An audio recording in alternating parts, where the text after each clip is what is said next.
Good afternoon, everyone.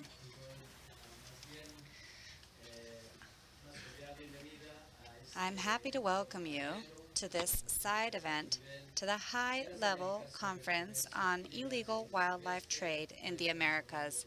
Today we are discussing SUDWEN as a catalyst for cooperation on a regional level. My name is Jorge Eduardo Rios, and I am the chief of the environment team at UNODC, with headquarters in Vienna.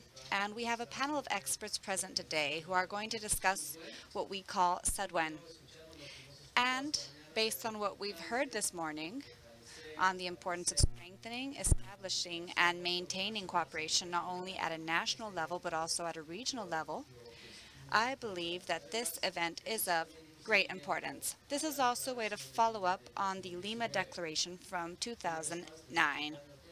Once again, thank you to all those who are joining us in person as well as virtually via TV or on YouTube and all other technological means.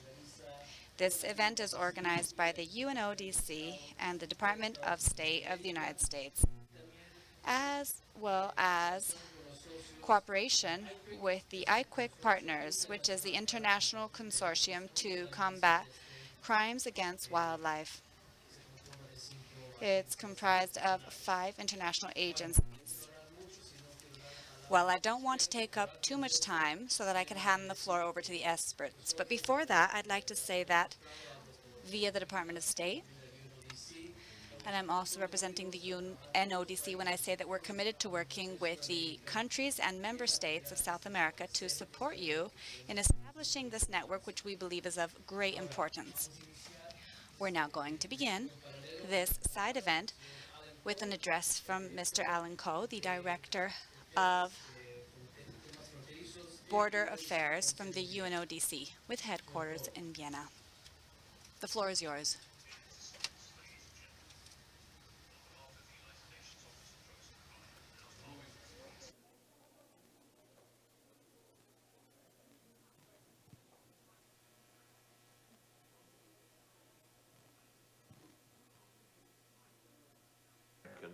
Wildlife Enforcement Network, SUDWEN. I would like to start by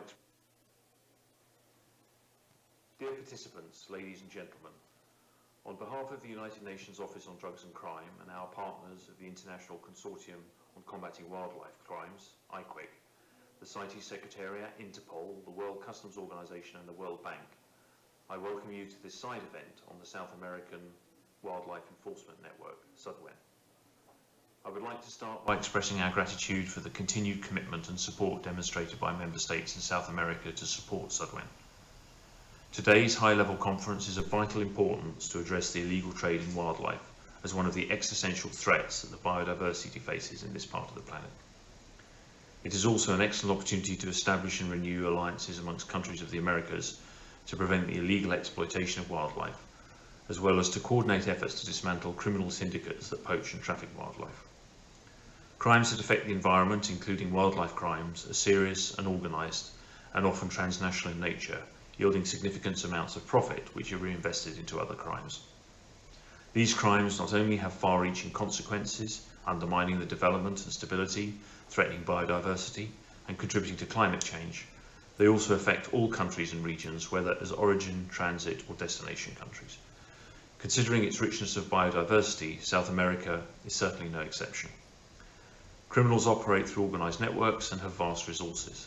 To successfully dismantle these networks, countries must ensure greater cross-border cooperation, information and intelligence sharing, and tracking the criminal proceeds.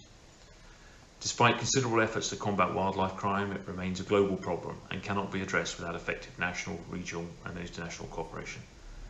These crimes need to be understood and recognised as a serious form of organised crime. Countries must consider making use of the international instruments and tools available and consider harmonising legislation across the region to prevent traffickers from exploiting gaps. Wildlife enforcement networks, WENs, are catalysts for regional cooperation and critical tools to strengthen enforcement efforts across countries. WENs target regional wildlife trafficking challenges and capitalise on national and regional strengths for joint investigations, information sharing and successful enforcement and prosecution. WENs are tailored to the respective needs of each region. Over the last many years, UNODC and IQUIC partners have been supporting WENs across the world.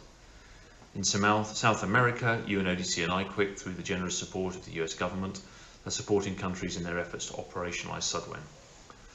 SUDWEN is by no means a new initiative. The need for regional cooperation to increase counter-wildlife trafficking efforts was recognised in 2014 when SUDWEN was established through the Sao Paulo Declaration. For a number of reasons, after Sao Paulo, it stopped there. The importance of strong and effective regional cooperation was clearly recognised in 2019 at the first high-level conference on illegal wildlife trade held in Lima, Peru, and also at the regional workshop on the illegal jaguar trade held in Santa Cruz de la Sierra, Bolivia. Over the past 2 years, UNODC has been working with countries in the regions to establish a platform to support the initial activities of SUDWEN.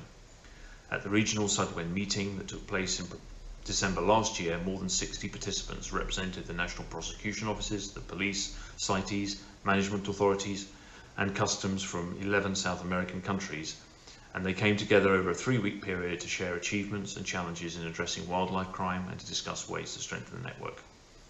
The outcome of the meeting was the draft terms of reference, prepared in a participatory manner, setting the foundations for the operationalisation of SUDWEN. This critical document is currently under review by national governments in a process led by the Ministry of Foreign Affairs of participating countries.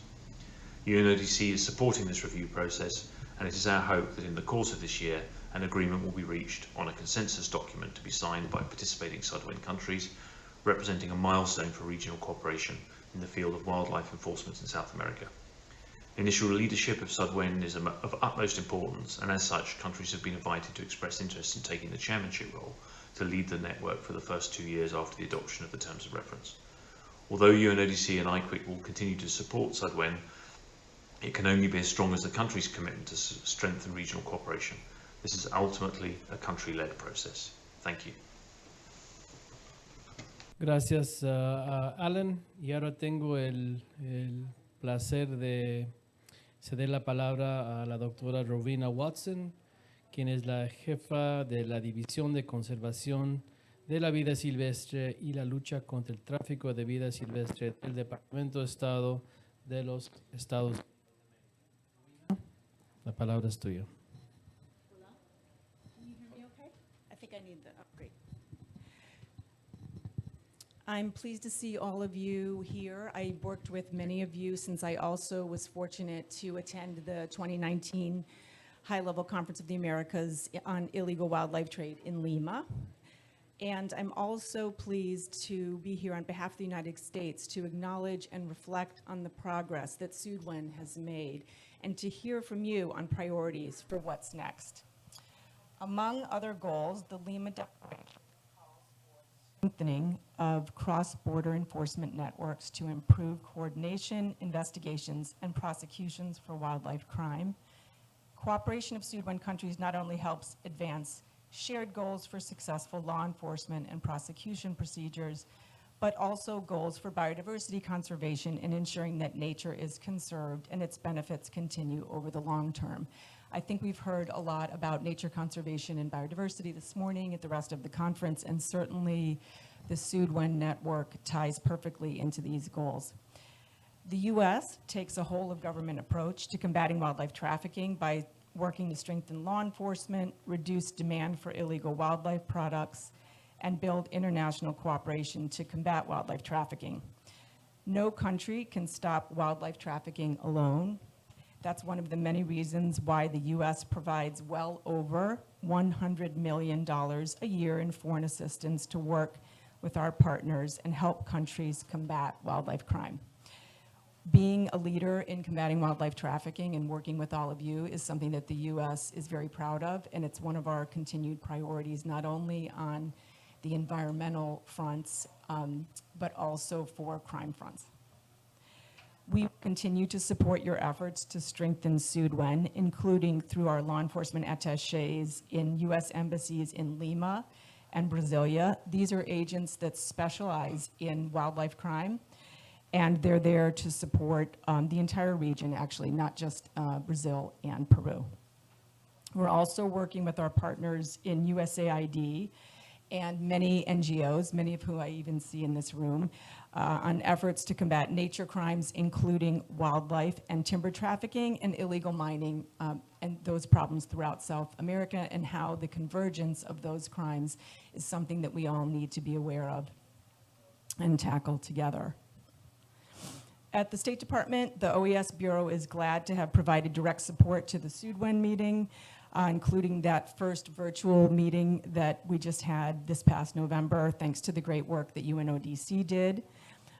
As was just outlined, there was tremendous progress there to finalize the terms, to develop the terms of reference, and the countries worked together and really did a tremendous job considering that that was a virtual effort. So we looking forward The U.S. also plans to support a 4th global meeting of wildlife enforcement networks on the margins of the CITES COP19 in Panama this November. And CITES will convene the meeting in close collaboration with the IQIC partners alongside COP19. And the Secretariat will reach out to all the networks via their respective focal points directly. So we're really hoping to see a very strong showing for the SUD-WEN partnership at the Global WEN meeting. Finally, or wrapping up, with this meeting, with the Global WEN meeting, it's really an opportunity to showcase the network's success, the SUD-WEN network's success. And we urge the SUD-WEN countries to go back to your governments in the coming months to seek official sign-off on the SUD-WEN terms of reference. Adopting and established terms of reference will be a huge step in reinvigorating SUD-WEN since its inception in 2014 through the São Paulo Declaration and the renewed commitments with the Lima Declaration in 2019. As has already been mentioned, the SUD-WEN is an excellent mechanism for building capacity and judicial awareness and communication and intelligence sharing. It also is an outstanding platform for sharing information associated with financial crimes such as money laundering and tax evasion. So your collaboration in sharing information about traffickers and their networks will lead to smarter transboundary investigations, more sophisticated prosecutions, and perhaps most importantly, convictions of the criminal groups involved and dismantling these networks.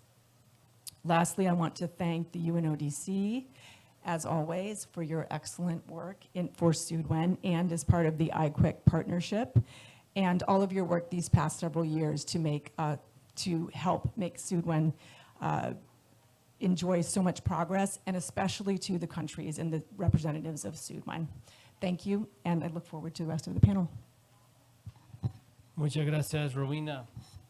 Quisiera también una vez más el apoyo generoso del gobierno de Once Estados again, I Unidos de would like to América thank por the el United apoyo States for financiero their y político generous para support, both frente a financial hacer and political, operacional to al SUD-WEN. enable the transnational Además de poner en network contexto, SUD-WEN. Rowena, lo que Additionally, es SUD-WEN, I'd like hoy to también provide some contamos con un context for what panel de SUD-WEN is. Today we expertos have de a panel of 3 experts países y un colega de hailing from UNODC que 3 nos va a dar un poco countries más and de a contexto. colleague Cada uno de from ellos the nos va a dar su punto de vista UNDCP. Each of them will de share cómo their puede take funcionar on SUD-WEN, how el rol SUD-WEN participativo de can SUD-WEN, operate, the ideas participatory sobre las role of estrategias de SUD-WEN. Illegal wildlife trade palabra Alejandro, que va a poner perspectives. contexto, Alejandro Mata de Alejandro UNODC, Mata will y now luego provide some context pedimos a la continuación a from la the doctora Vega. UNDCP, Alejandro, and then we'll hear from por favor. Dr. Vega. Alejandro, Muchas gracias, Jorge. Muy buenos thank días you a very todos. much, Jorge, and good day to all of you.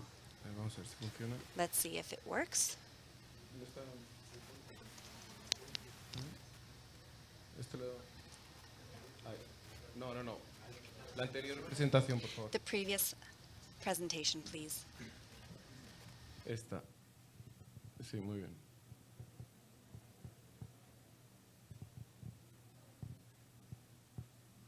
Ok, pero no está... ¿Hacia acá? Ahí. Bueno, ¿sí funciona o no? No está funcionando. Bueno, yo les digo que pasen las diapositivas.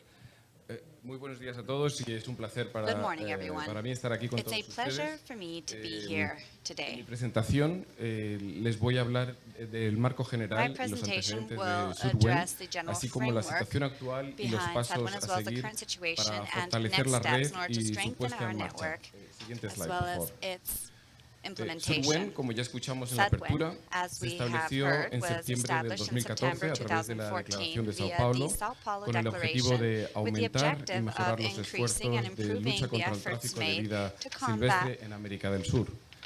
La iniciativa illegal fue wildlife liderada trade in por South los America. ministerios públicos This initiative ambientales de was carried América del out Sur by con el the apoyo de la red de environmental fiscales del ministries medio ambiente de in América member Latina. countries in La South Declaración de Sao America. Paulo The Sao en su Paulo momento fue acompañada Declaration por un plan de acción was liderado joined por by las an action fiscalías plan de led Brasil by y del Perú. the Pero a prosecutors' pesar de la offices cooperación of transfronteriza Peru and existente Brazil. para But combatir el although tráfico there de vida was silvestre, SUD-WEN existing lamentablemente cross-border no se puso cooperation, formalmente en SUD-WEN funcionamiento was después de not ser establecida. officially implemented Sin embargo, como se after mencionó its antes, hay creation. iniciativas Nonetheless, regionales as como mentioned fue el earlier, taller there have been contra regional el initiatives tráfico such ilegal as de the jaguar en workshop Bolivia, to como la counter primera conferencia de illegal alto nivel jaguar traffic held in que tuvo Bolivia, lugar en Lima, as y well esta as misma the conferencia de high-level alto nivel en conference held Cartagena in ponen Lima, de as relieve well y as this reflejan high-level que la conference, lucha contra el tráfico highlight the ilegal de vida fact that silvestre se ha convertido en una illegal prioridad wildlife para trade la región. También fight reflejan and que se struggle is a considera que el priority for the tráfico region. ilegal de vida We've also silvestre es un identified delito grave that y también se illegal reconoce la wildlife importancia de trade is promover la a cooperación regional grave crime, para abordar and este we've also problema y, highlighted the por need for tanto, se reitera el international and compromiso regional cooperation. Therefore, South American countries reiterate their commitment to combat illegal wildlife trade. Recognizing the importance of Sudwin and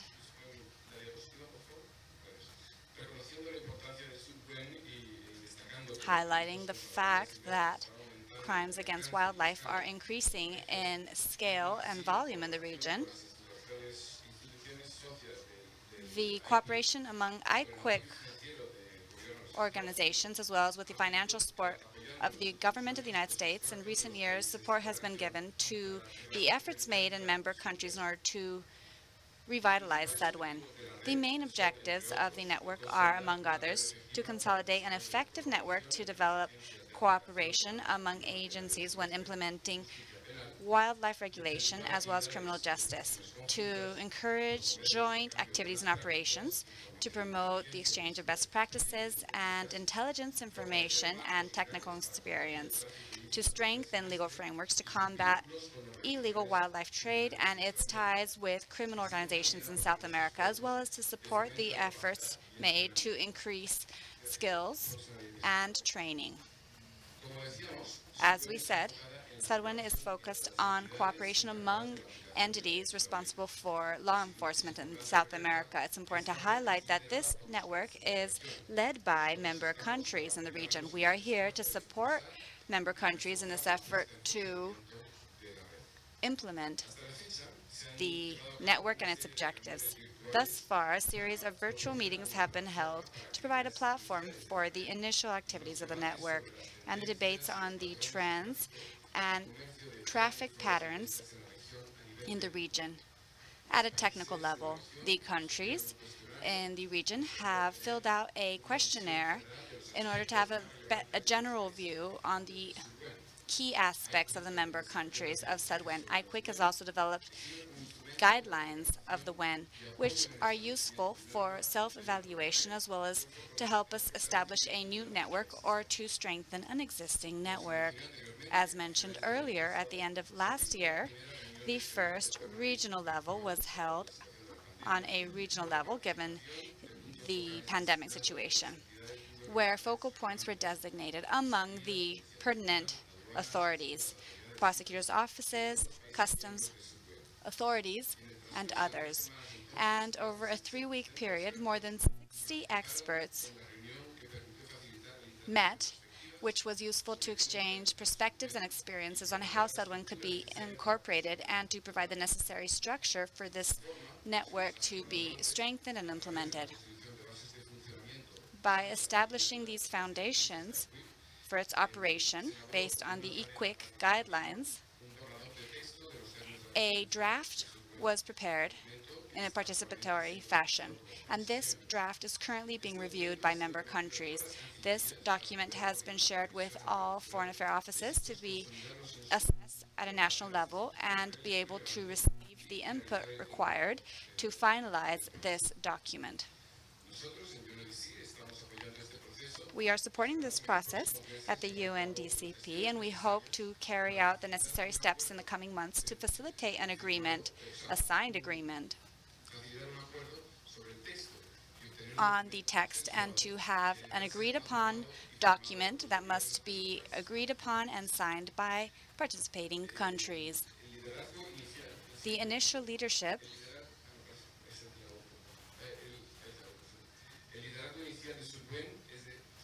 Sedwin's initial leadership is of great importance.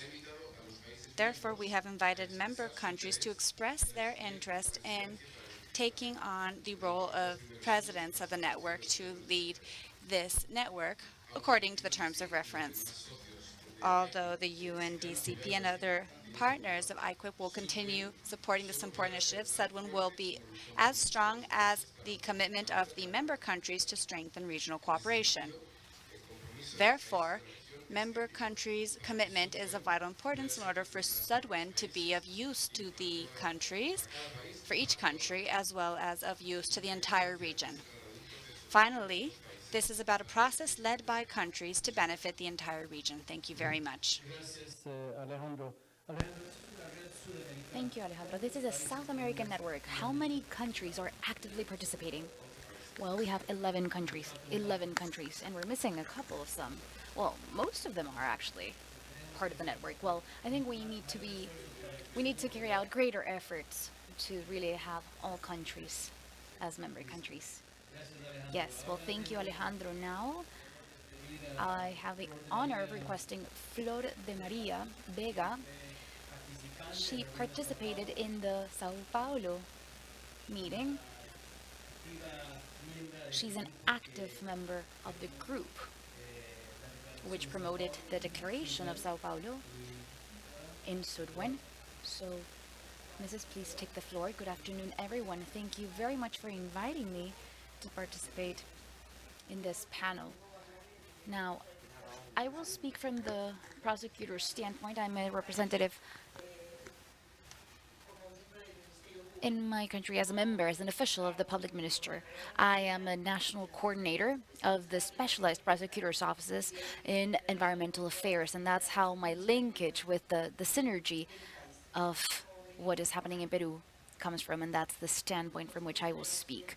So we have 155 prosecutors at a national level who are concerned and invested in the judgment and trialing of all environmental crimes and affairs. So we work with different administrative offices. For example, we have the Forestry Service that is in charge specifically in fauna-related matters. The Silvestry Office, or CEFOR, is a national authority that is in charge of everything related to fishery. Also the ATF, its acronym in Spanish, and also the different Coast Guard authorities that support us in preventive operations that we carry out with the armed forces together. Also the National Police is our ally. We work with them, investigating all different crimes related to environmental affairs. Also the OCIFER, is an organism, a national service organism for forestry and fauna-related and wildlife-related matters.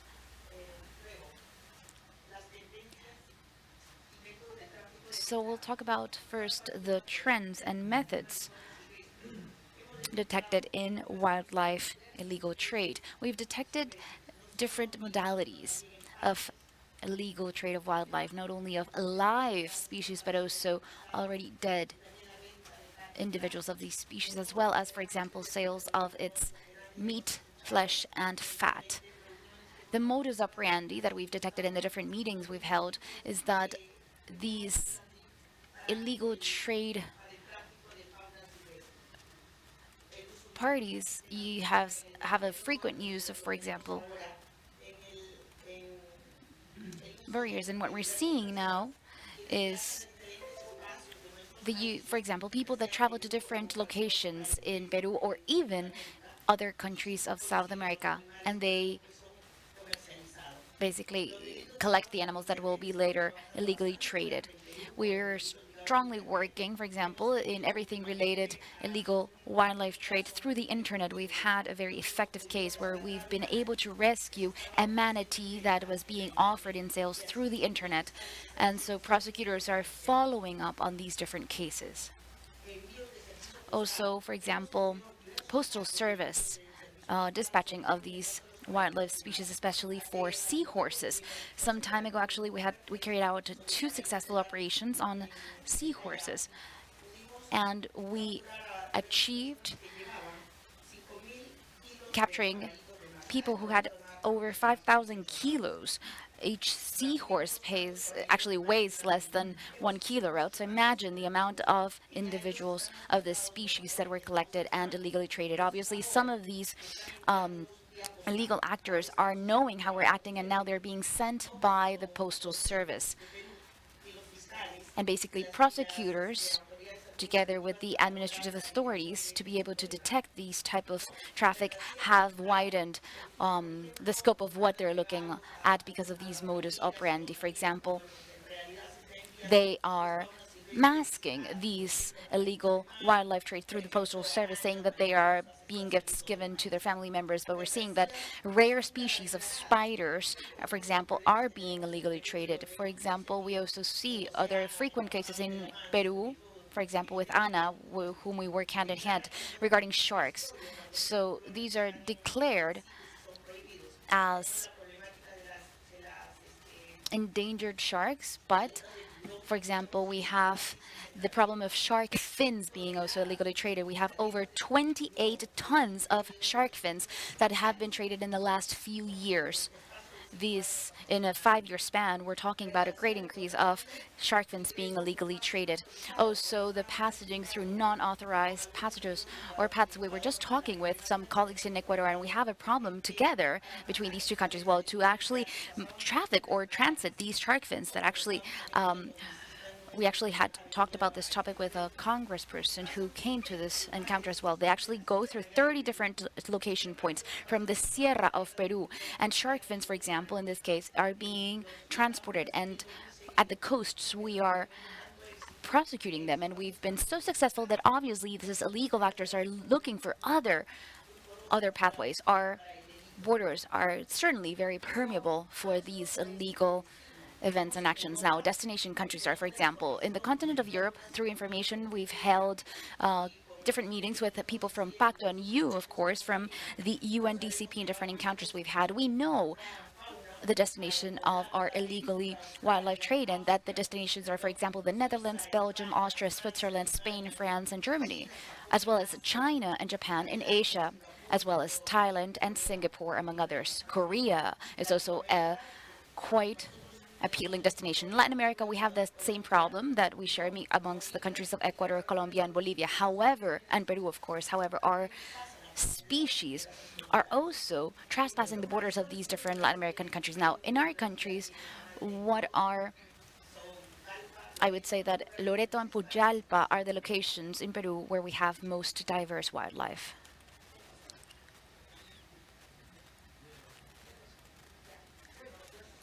All right, so the main species, I have just 5 minutes. So the main species that we know, I will just leave this slide. We've heard this morning, well, how, and I've just listened to Ms. Murillo's explanation. She mentioned the same species that are being illegally traded, and I think this is a cod crossing problem in Latin America. I have some species here. Also, the strengthening, for example, of the capacities of the prosecutors' offices and officials to capture these wildlife species. If we do not, I really strongly believe that if we do not train our officials and personnel, go please to the previous slide. So I do think that if we do not train our officials, they will not be strengthened to really face this. And why do, for example, environmental prosecutors' offices of Peru have such an acknowledgement at a Latin American and South American level? Well, I do believe it's because these prosecutors' officials are being strengthened by training, constant training. Therefore, their skill set in really identifying crimes and their capacity of really carrying out processes with a due diligence, because we're talking about criminal processes. It's of utmost importance. It's important because in the operations that they carry out with the different agencies we work with, well, this is something that makes me really proud. I am proud of leading this group of prosecutors because we're certainly achieving great success. For example, the support that we have from the U.S. Embassy in Peru, from USAID, meaning there are a set of entities that we've been able to do this. Not only have we achieved 16 different trainings, as this slide presents, we've done more than this up to date. And for example, recently we carried out a training on environmental crimes and, for example, seizings. It's very important that our prosecutors know in an immediate manner to be able to work with another official, another prosecutor's official from another entity, and in an immediate manner really be able to seize all the assets of all these different illegal actors participating in, for example, illegal wildlife trade or illegal environmental matters trade. We've also carried out a high-level course. I think it's the only one actually being carried out in South America, and specifically about wildlife. And this is being carried out with WCS, who's supporting us economically to carry out this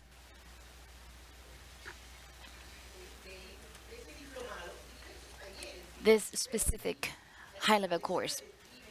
And sometimes, for example, we even study, as part of the topics, the crime scene of these different illegal events. Therefore, it's very important that we work in an interinstitutional manner to really achieve the objectives that we set. And that's why we always meet with certain entities of our country to improve our work. Regarding technology, well, virtual platforms are a great ally. They've helped us a lot, as well as, for example, the claims from native and local communities. They are certainly helping us with information, and we read the claims.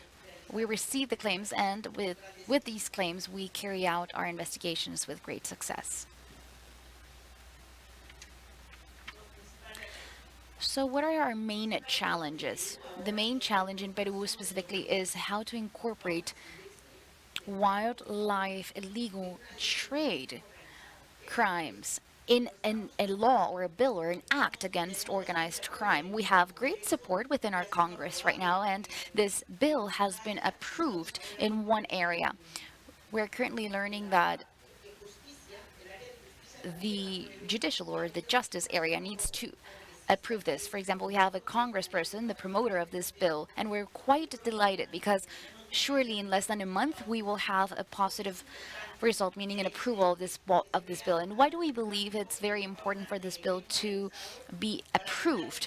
Well, to be able to provide best legal tools from the judicial or justice standpoint, with a better operation in terms of, for example, sentencing, investigation, and also criminal sentences or sanctions. I know I'm extending a bit, but I will just briefly end my presentation. So the main challenges at an international level, well, I believe it's of utmost importance to share the international successful experiences as well as the best practices within investigation, criminal investigation development, and also prosecution actions in terms of illegal wildlife trade. Also to exchange both technical and scientific knowledge about the illegal trade of wildlife and also fauna and flora.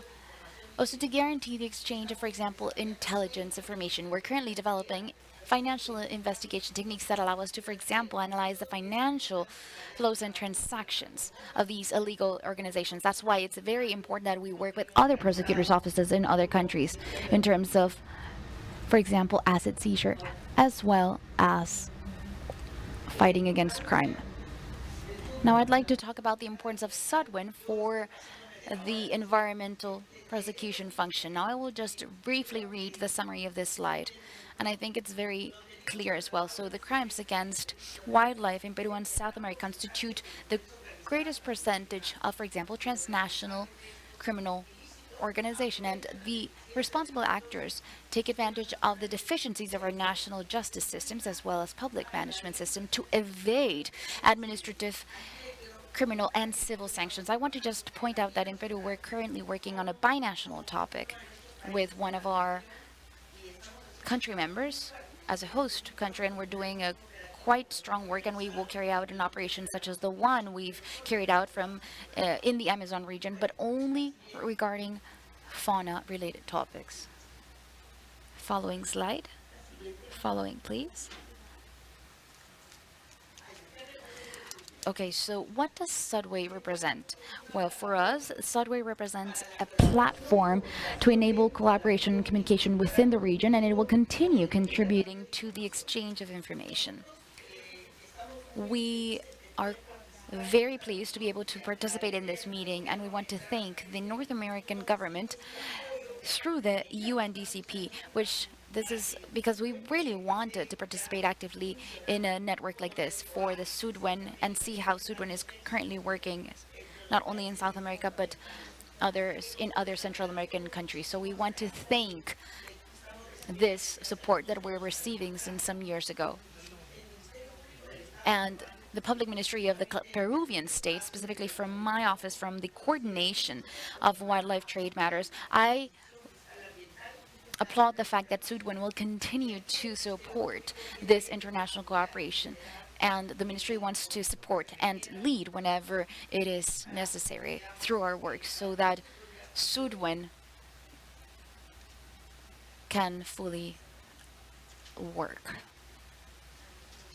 Thank you very much. I apologize. I went quite fast through my presentation. Thank you. Thank you. I know it's never enough time. Now I would like to give the floor to Miss Adriana Santo. She is the Ecosystem Services and Forest Director for the for the Ministry of Sustainability and Environment in Colombia. Thank you very much. Thank you, and greetings to all. It's a pleasure to have you with us here in our country in this second high-level conference on illegal wildlife trade. So, as a first point, I'd like to highlight that Sudwen as a catalyzer for cooperation. Next slide, please. Well, this is such an important space because it is also composed of many important entities, as we have assumed commitment of principle number 20 from the Lima conference. And I hope that we can really invest our efforts and our resources to be able to carry out the implementation of the latter. Alejandro informed that we were working in the creation of the terms of reference. And as a country, Colombia has had the opportunity to observe and also make recommendations, for example, in the case of, for example, natural kingdoms, and to take into account others, such as, for example, algae and fungi, which are also objectives in illegal wildlife trade, at least in the South American hemisphere. So the government of Colombia, in its different progress and in its commitment to the strengthening of this strategy against the illegal wildlife trade in our country, well, since the year 2000, we've been working in this strengthening strategy, as well as an alignment strategy with different entities, such as, for example, the National Environmental System of Colombia, in which, for example, we have 33 different autonomous regional corporations, meaning the urban environmental authorities, for example, the national natural parks, as well as the environmental licenses agency, ANLA by its acronym in Spanish, as well as investigation institutes of the Pacific area, the Amazon, the Andean, and the Caribbean coast, and the Caribbean, Atlantic, and Pacific coasts. Also within the scheme of governance of illegal wildlife trade, we have other subscribed agencies, such as, for example, the National Prosecutor's Office of the country, the National Police, and of course, the Customs Agency and authorities, which in Colombia is DIAN by its acronym in Spanish. We have participated in the local committee in each jurisdiction.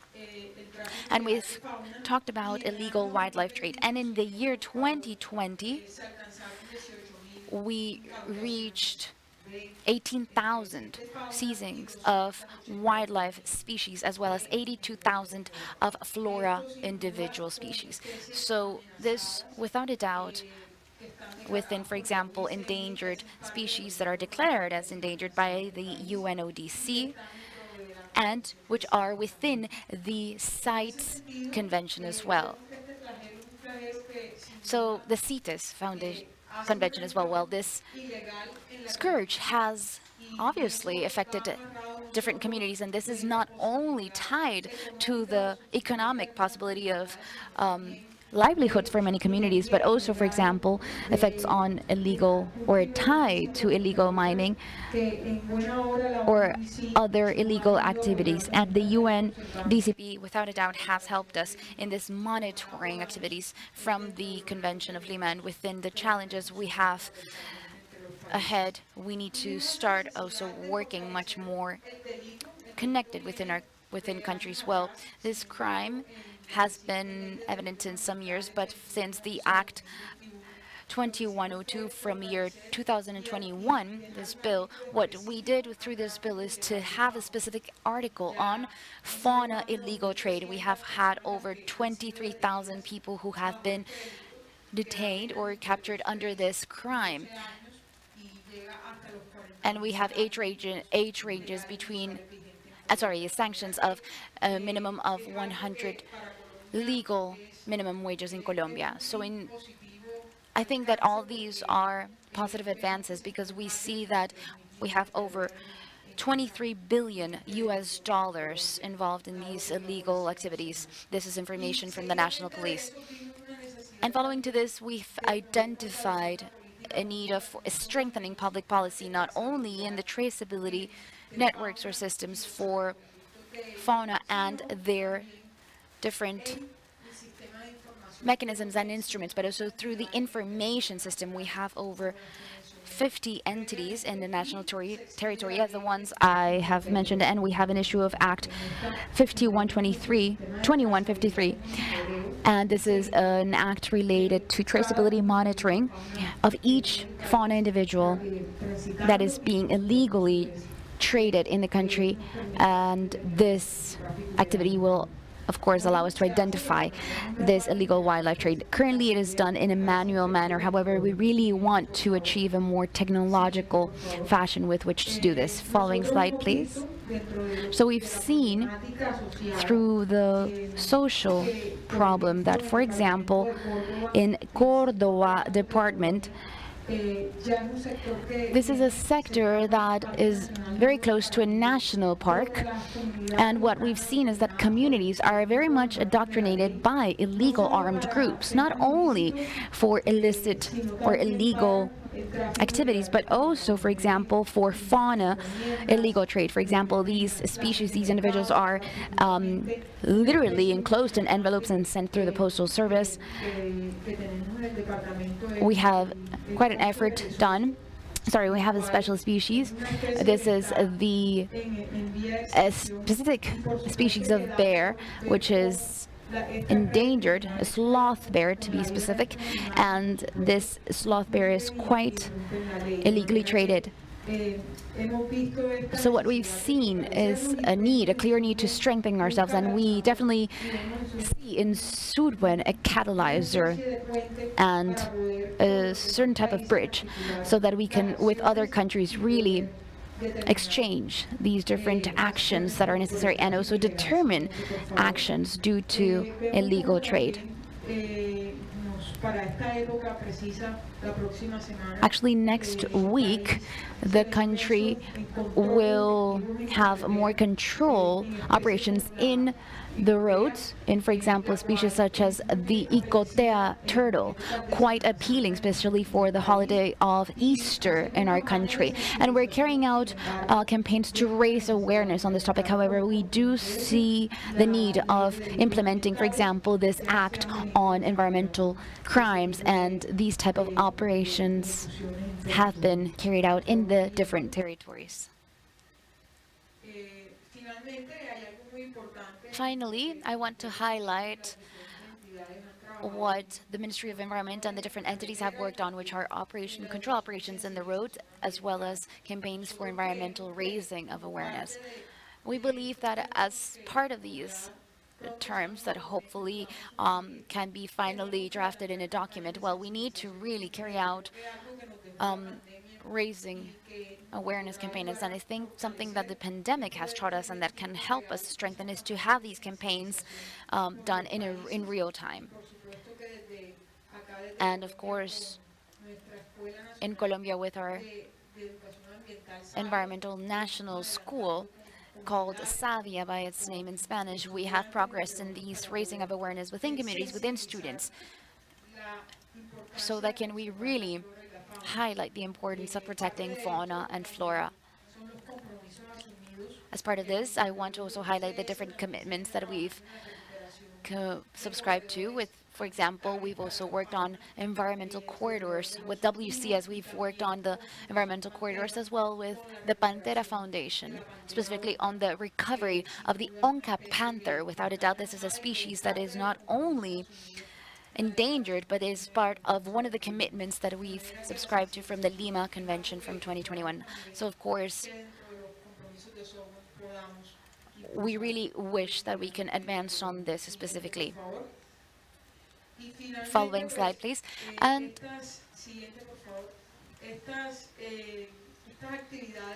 these different activities that we've developed must continue to be strengthened.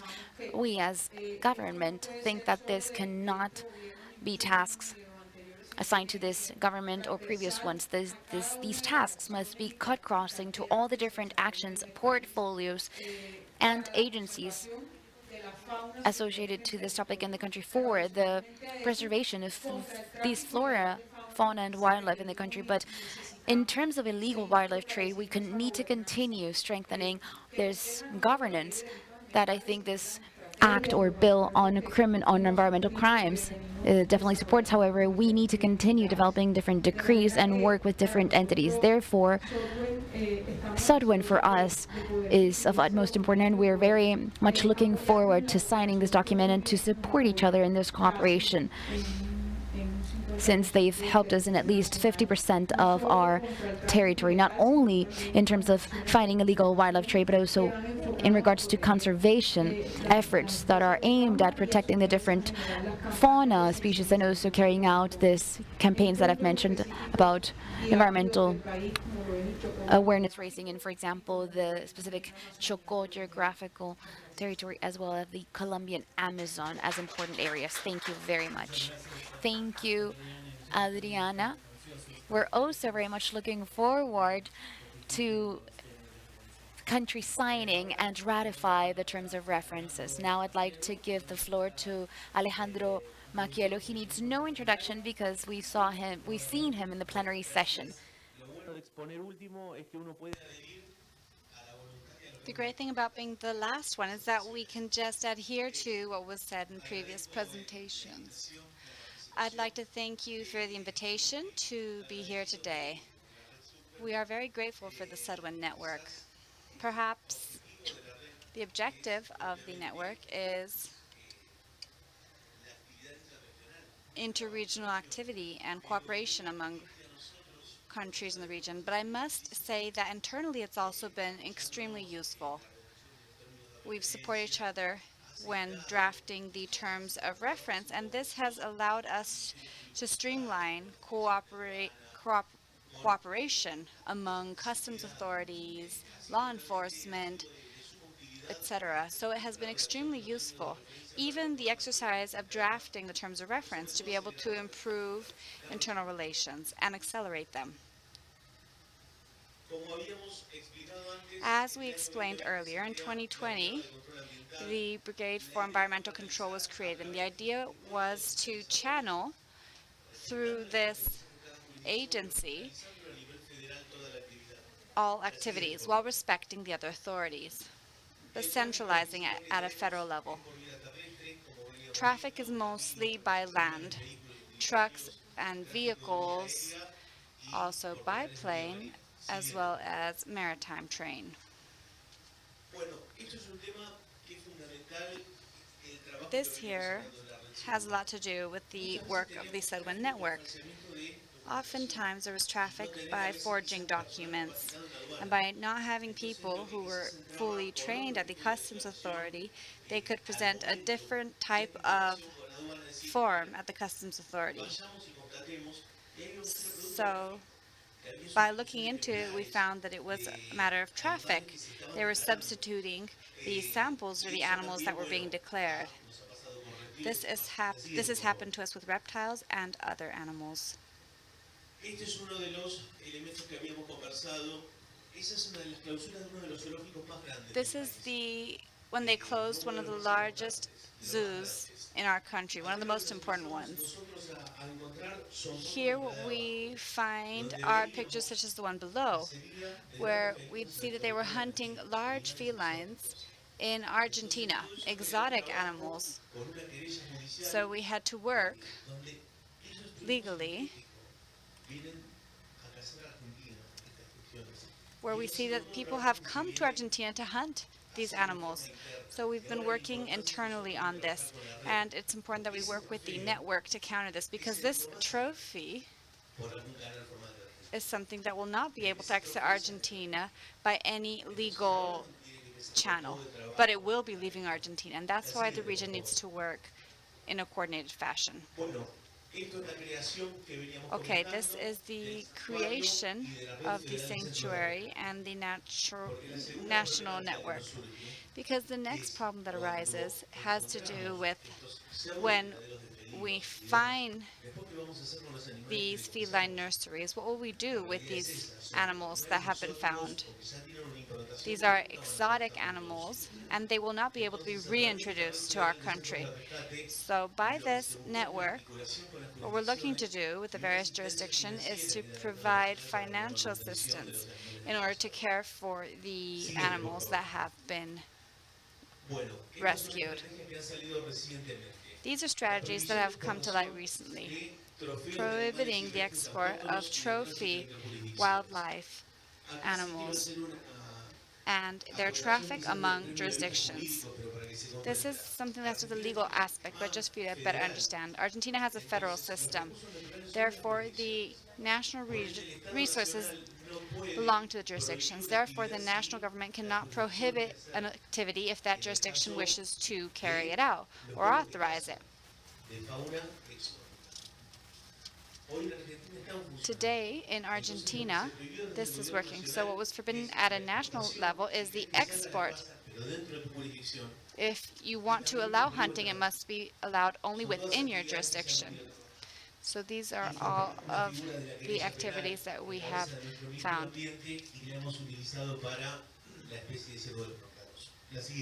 Next slide, please.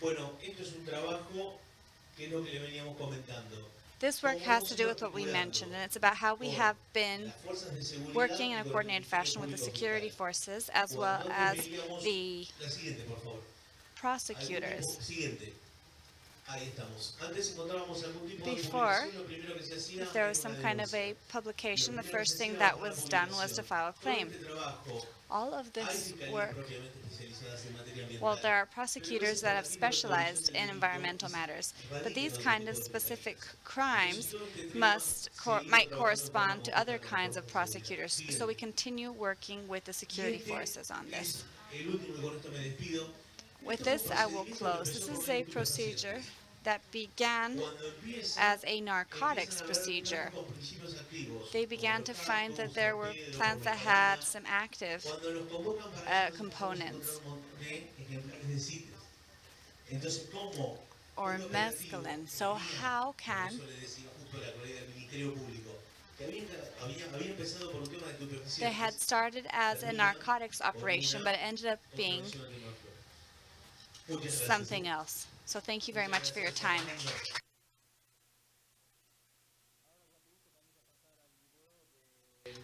We're now going to share a video with you from our colleague from Finland, Brazil. Good day.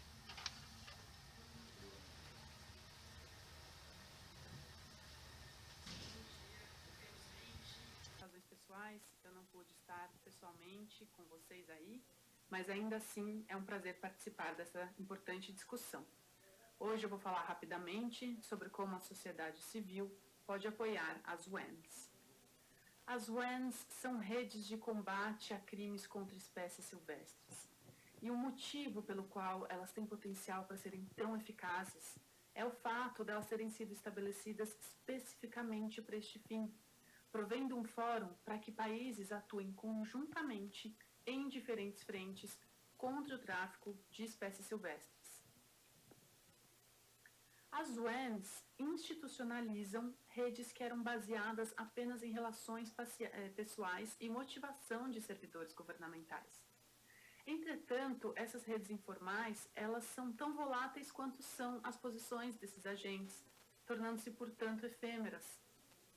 Assim, a UN precisa tanto da institucionalização, que será conduzida por pontos focais com poder de decisão, muitas vezes de nível ministerial, e que envolverá o estabelecimento de termos de referência, de um secretariado, do aporte de recursos, entre outros, assim como da sua operacionalização, que envolverá pontos focais de nível operacional, mas com competência para atuar internacionalmente, e com conhecimento das questões específicas do tráfico, para poder definir focos em diferentes espécies ou regiões geográficas, para estabelecer e desenvolver um plano operacional.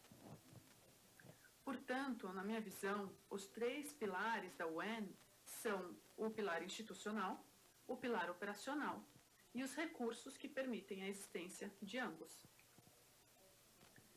E por que o apoio da sociedade civil é interessante?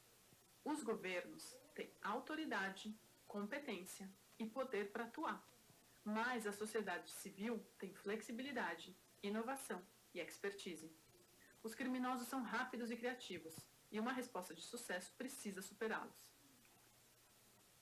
A sociedade civil pode apoiar as UNs de diversas maneiras, desde expertise e apoio técnico, apoio para a criação de vontade política e mudanças legislativas, contatos, apoio para a organização das comunicações, de eventos e fóruns de discussão, compilação e análise de dados, apoio ao estabelecimento de subgrupos operacionais, como, por exemplo, os grupos de trabalho multiagência e transnacionais para combater o tráfico de espécies silvestres, ou SIGs, Special Investigation Groups. O SIG consiste em agências de aplicação da lei de diversos países que têm um objetivo comum de esclarecer e interromper uma cadeia de suprimento ilícita transfronteiriça. É um fórum liderado por órgão governamental para a troca de informações, sempre respeitando os protocolos internacionais, e para a condução de operações contra o tráfico de espécies silvestres. É uma solução rápida, ágil e comprovada para melhorar a colaboração transfronteiriça e operacionalizar a UN. Assim, o SIG pode ser encarado como um subgrupo operacional no escopo da UN, com foco em determinados países, ora em regiões geográficas, ora em determinadas espécies. O objetivo de estabelecer um SIG é fornecer um fórum e meios para que agentes de diferentes instituições governamentais, de diferentes países, no caso, identifiquem prioridades, troquem informações e planejem a colaboração para desmantelar essas cadeias de abastecimento do tráfico. A estrutura do SIG é sempre mantida pequena para garantir a confiança e a segurança das informações trocadas, e abrange um ponto focal de cada uma dessas instituições governamentais dos países envolvidos: Polícia de nível federal, Ministério Público Federal, alfândega, autoridades sites e, quando possível, unidade de inteligência financeira ou anti-lavagem de dinheiro e ou unidade anticorrupção. É interessante notar que, às vezes, os pontos focais do SIG vão ser os mesmos que os pontos focais da UN, mas em alguns casos não, porque o perfil dos participantes do SIG é bastante específico. O participante do SIG precisa, por exemplo, ter competência para atuar em casos transnacionais, mas também precisa ter conhecimento sobre o tráfico de espécies silvestres e atuar diretamente em casos. E os SIGs, claro, também podem funcionar em colaboração com diversas organizações, como, por exemplo, a Interpol, o Fish and Wildlife Service, o UNODC, a CITES, entre outros. Nos últimos anos, a Freeland e parceiros vêm trabalhando para apoiar o estabelecimento do SIG Jaguar. E nos próximos anos, já temos outros SIGs planejados. Portanto, a sociedade civil pode somar e se tornar um apoio extra para que as UNs sejam sólidas, duradouras e, o mais importante, eficazes. Muito obrigada. Muito obrigado a Juliana de Freeland, y con eso damos terminado Thank you very much to Julian as well. And with this, we will close our event. I'd just like to thank our audience for being with us. And hopefully you leave this room appreciating much more the importance of strengthening and really implementing SUDWEN, as well as I thank to our colleagues from Peru, Colombia, Argentina, among other countries. Our colleagues have really taken a very active role within SUDWEN, and we certainly hope that throughout this year we can sign the terms of reference and that a country can request the chairmanship, and that the next time that we're all gathered here we can inform you about other operations and works in progress at a South American level. Thank you very much all, and I wish you a good afternoon.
Good afternoon, everyone, and welcome to this panel on reducing demand.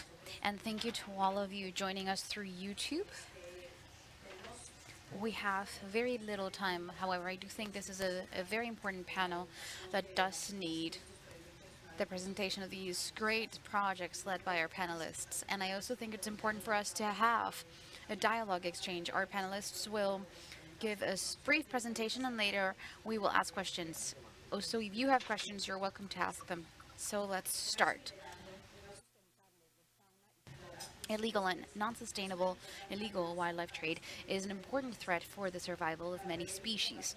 To prevent these crimes efficiently, we must identify the different agents and stakeholders of the chain, as well as the motivations that are driving their activities. Therefore, the strategies or the demand reduction strategies have been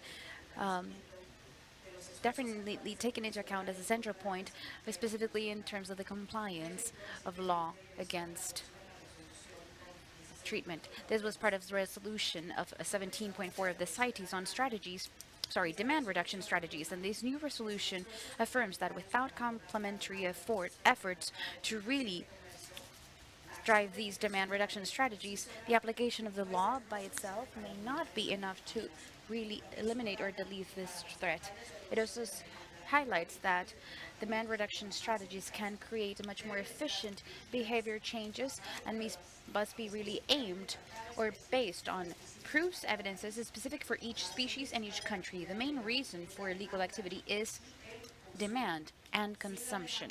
Without, for example, demand of exotic pets, wildlife pets, for example, tropical timber, furniture, or any other food or drinks that have substances from wildlife, while these different crimes and activities would reduce significantly. Therefore, it's crucial to acknowledge the effort, or rather the participation of consuming countries to really reduce imports and also consumption of wildlife. Any strategy that is aimed at, for example, reducing wildlife trafficking must elaborate or must contemplate the illegal demand of flora and fauna. To this point, in another presentation, Jacqueline Schneider had made a point towards this. I don't want to quote her extensively, but she briefly said, any good or wildlife asset that is demanded, well, all suppliers will make an effort to supply or satisfy their demand, because they do know that there are paths or illegal ways through which they can sell. There is an opportunity of selling those demanded assets or goods to those who use them, or they are much more willing and also capable to sell them to consumers, final consumers. So today we have quite a distinguished group of experts to discuss this topic, and we will now start with a presentation from Callum Watt. He is a senior policy advisor from the DEFRA, specifically the Department for Environment, Food and Rural Affairs of the UK. So thank you very much, Callum. After him, we will continue.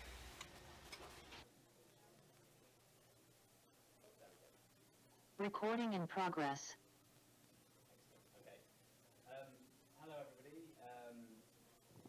Hello everybody, many thanks to Alejandra for her introduction there.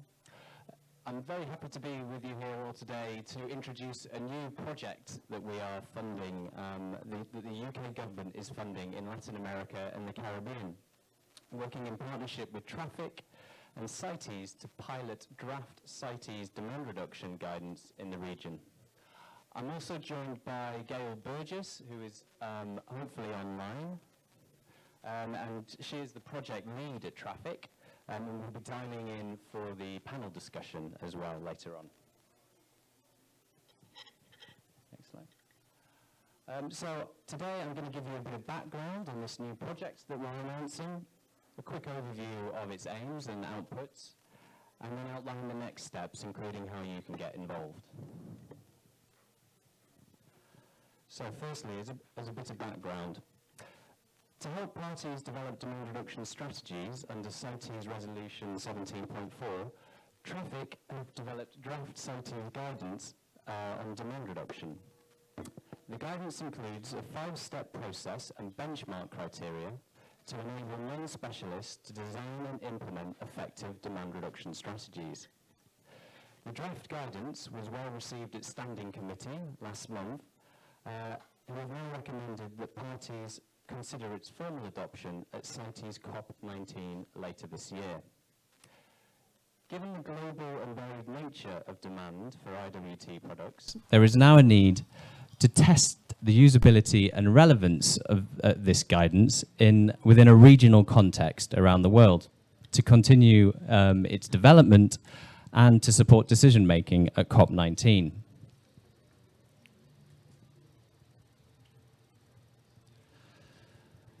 So the project that we are introducing you to today will pilot the draft CITES demand reduction guidance within Latin America and the Caribbean to assess its effectiveness at building the capacity of CITES parties to implement demand reduction strategies and inform decision-making at COP19.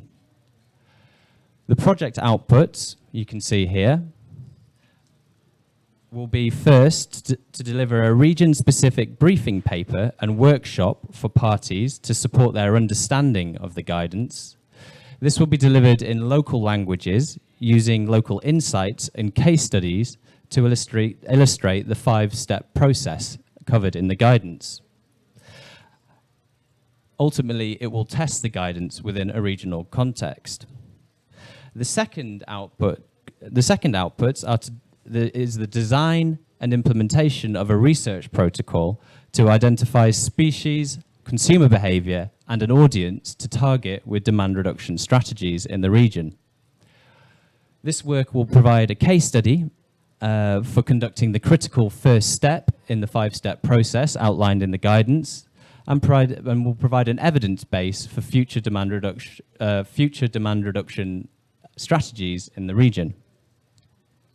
Lastly, we're hoping to conduct a side event at CITES COP19, where we'll be sharing outputs and lessons learned from the project, including the briefing paper, workshop, and research protocol design.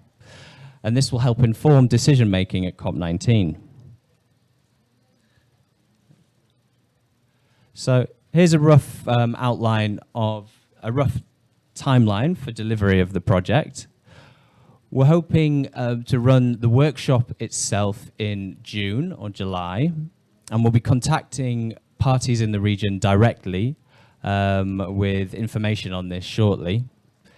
In the meantime, we'd love to hear from people from countries and organizations that want to support the work. So, in particular, we'd like to hear from parties that might be interested in hosting the workshop in person, or from organizations that have case studies that could be used in the workshop or briefing paper.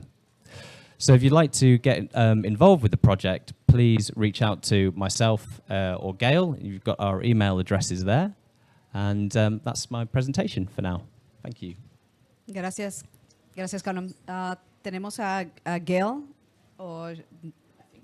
Bueno, va a estar ella disponible en caso de si tienen preguntas, ella puede responder sobre el proyecto, ¿no? Tiene más detalles del proyecto. O la pueden contactar por email también. You can also contact her via email, as stated before. Great, thank you. Well, now we have a presentation from Daniela. She is a biologist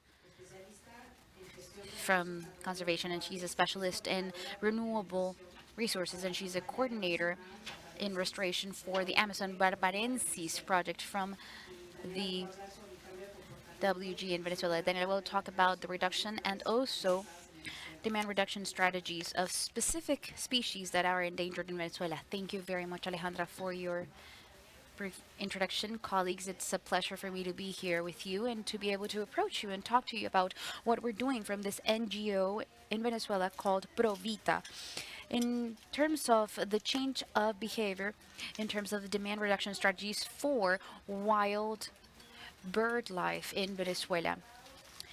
Wildlife trafficking is a topic that someone says here, and this has been a topic that is normally treated, for example, in terms of control measures, for example, quota, extraction quota, seizures, etc. This has always been a much more focused approach on symptoms and not really on the causes. So amongst other motivations of the different stakeholders that... Can you hear me well? All right, so understanding the different motivations of the different stakeholders and actors that act within the illegal trafficking chain, such as, for example, extractors, intermediaries, or brokers, and final consumers, as well as understanding the different interactions amongst them, is absolutely key to be able to design different interventions that can allow us to really tackle the root cause, and in this way, design effective public policies and measures.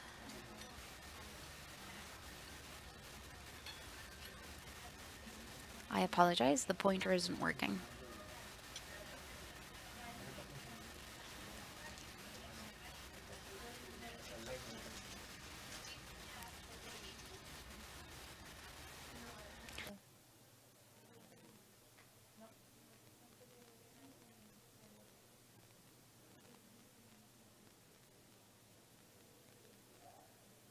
Bueno, sigamos, no importa.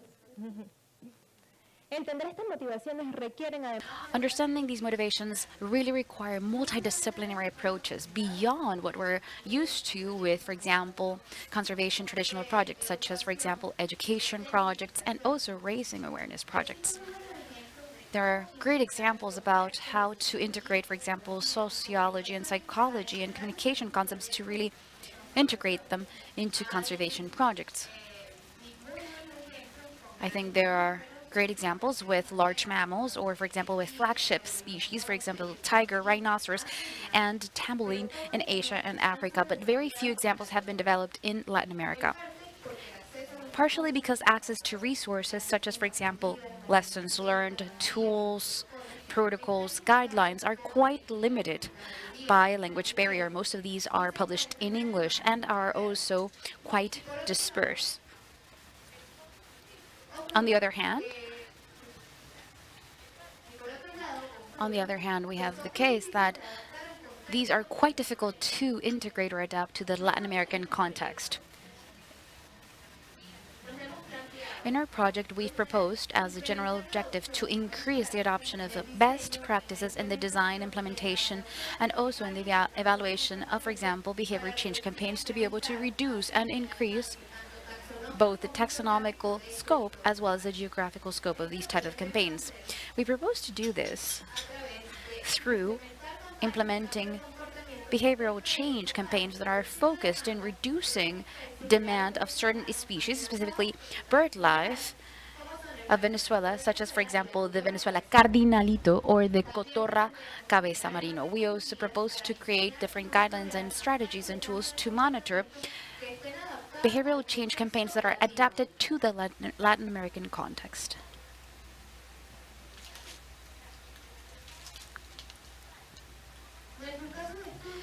Our case studies are specifically in two flagship birds, Venezuelan birds, both threatened or endangered at a national and global levels, extinct,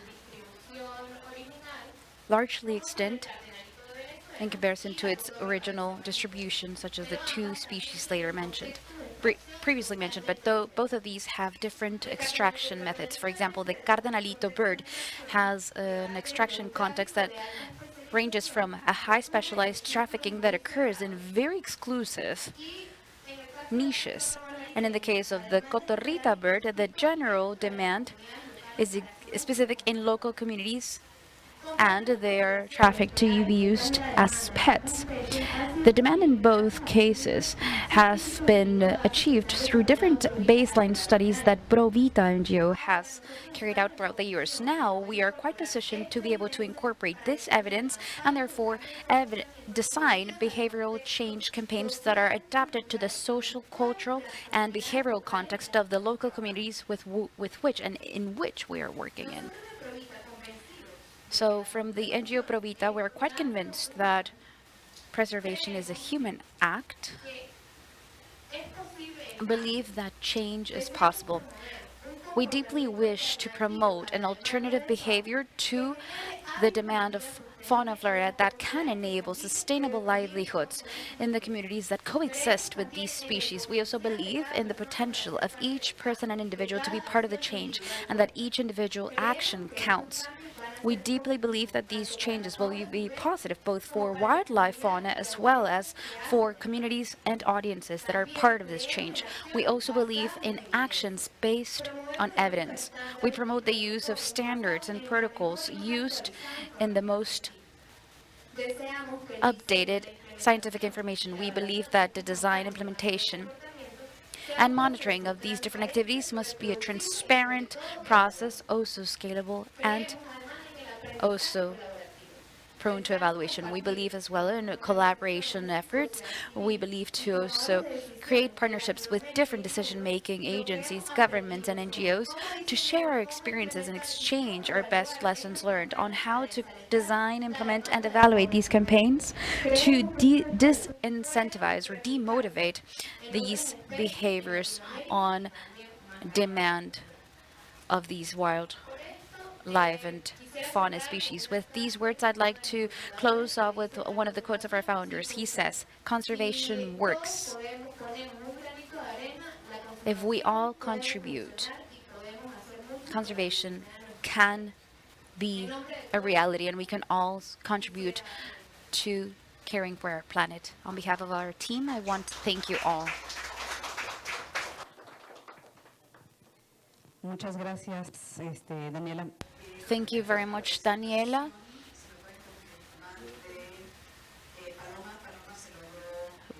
I just want to confirm, is Paloma our next speaker online? Paloma Bellatin, she is a senior advisor at BIT Americas, where she investigates or researches, she will present case studies based on behavioral science as tools to promote behavioral change related to wildlife demand and supply. And also wildlife demand and supply in Brazil and Peru. This is part of the behavioral insights team of the BIT and WCS. Please go ahead, Paloma. Thank you. Can you hear me well? Yes, we can. Great. Thank you very much. And it's a pleasure to be here. I see that you have my presentation already on shared screen. Great. So this has been a very interesting panel. It's a pleasure for me to be sharing my presentation with you today, and thank you very much for your invitation. So I want to tell you a bit about these campaigns, these behavioral change campaigns that we're currently designing together with the WCS. And this is an example of how to apply behavioral change specifically in wildlife trafficking in 5 countries. But before this, I'd like to point out a bit about what I am referring to with behavioral sciences specifically. Following slide, please.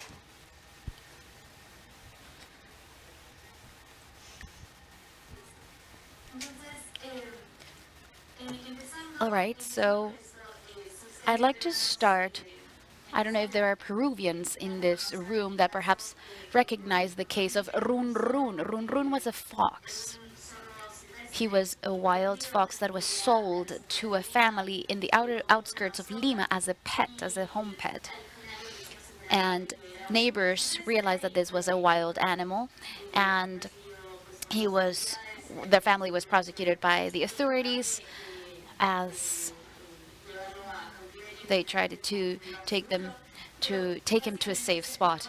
Basically, what this movement or the situation created a national raising of awareness, and basically lots of conversations were ignited about wildlife trafficking as of this case. This case was quite trending in Twitter, and this has something that was never before seen in terms of wildlife conservation. And this is what, throughout this case, we analyze, for example, how this victim bias could be identified. So we can all agree on the fact that, well, it's important, or that rather conservation is important. However, we don't feel this topic perhaps as close to us unless we see the specific effects on a specific animal. And in this case, this animal was very much appealing to the Peruvian population. And this is just one example of how actually there's an idiom that is quite approved by the psychology field that, for example, 1,000 affected people by a situation is quite sad, but one affected person of which all their story is not told is quite a tragedy. So I think that is one way in which, from the behavioral science field, we think, and how social sciences are also linked, and how we all have certain psychological biases in terms of considering a victim or not. Although there are thousands of animals being trafficked, the story, the deepness of a story of one specific animal being trafficked can create certain traction and much more support from the civil society. So let's talk about what are behavioral sciences specifically.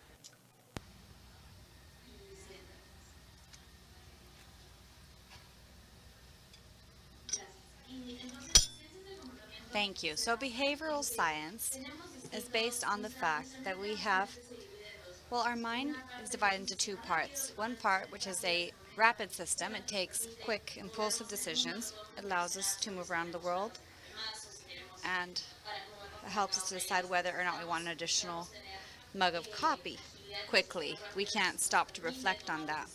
And so this part of our brain allows us to make these quick decisions. To, for example, step away from the road if a fast car is approaching. The slow system helps us to learn new things, and it helps us to exercise self-control. Next slide, please. What happens is that oftentimes we apply the rapid or fast system when we should be applying the slow system. So this has to do with how reactionary we are when we make decisions. What's true is that we all make decisions based on our context. We're making decisions, multiple decisions throughout the day, based on the situations that surround us. So oftentimes public policy and also communication campaigns and observation systems don't take into account the fact that we usually operate with our fast system. As humans, we make fast decisions based on the current context, which is why trying to change hearts and minds versus trying to change behavior can be very complex, and it oftentimes is not very successful. So oftentimes, more traditional social change campaigns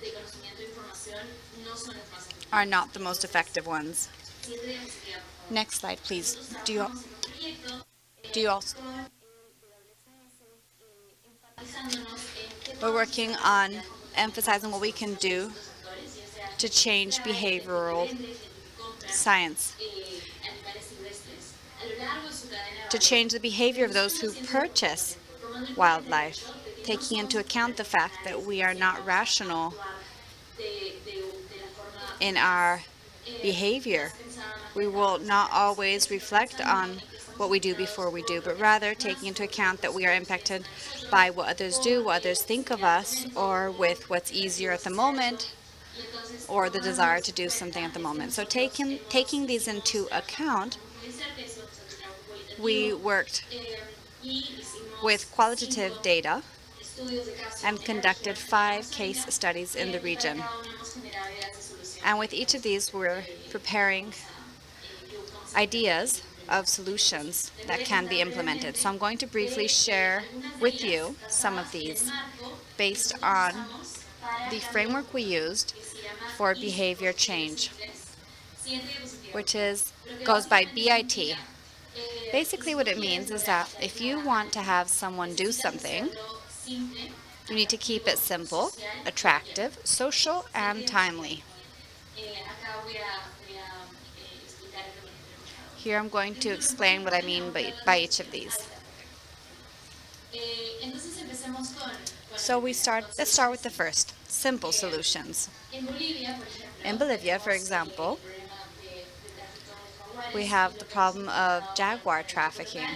So what we've identified with our local team is that the main objective is to have environmental prosecutors having more jaguar trafficking processes begin prosecution. So how can we keep it simple for them to make this happen? This is an idea that we might implement, and it's to provide prosecutors with simple instructions on the mechanisms that currently exist to be able to process these crimes.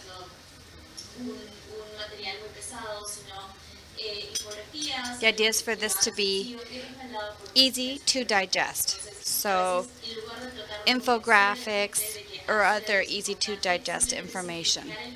By simplifying the process and how it can be done, we believe it can have a much greater impact and be much more effective. So in Brazil, the problem that we prioritized was that of urban consumption in the Amazons of turtle meat. It's often that it be used in celebrations and religious ceremonies. So again, trying to implement a traditional campaign to convince people that this is not good, that it's a bad practice, is basically telling them that what they're doing is bad without actually offering an alternative, and we don't believe that would be very effective. Rather, we think that a social strategy could work better because we are easily influenced by what others do, and we generally pay attention to what others do, influential people do. We don't pay the same attention to everyone. So what we have found with the local team is that we can have religious leaders from these communities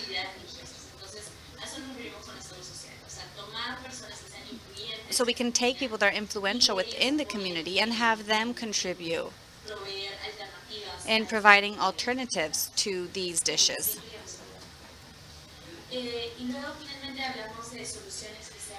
Finally, we mentioned the need for these solutions to be timely. So the moment in which you receive the information, maybe you are at home or in your office or listening to the radio, and you receive a message, and it's a message that makes a lot of sense. But if the message doesn't reach you at the right moment in time, then it's less likely for it to have an impact on your behavior. So for example, in the case of Colombia, we're looking for ways to encourage. So there are many communities that take wildlife as to be traded as pets or as gifts.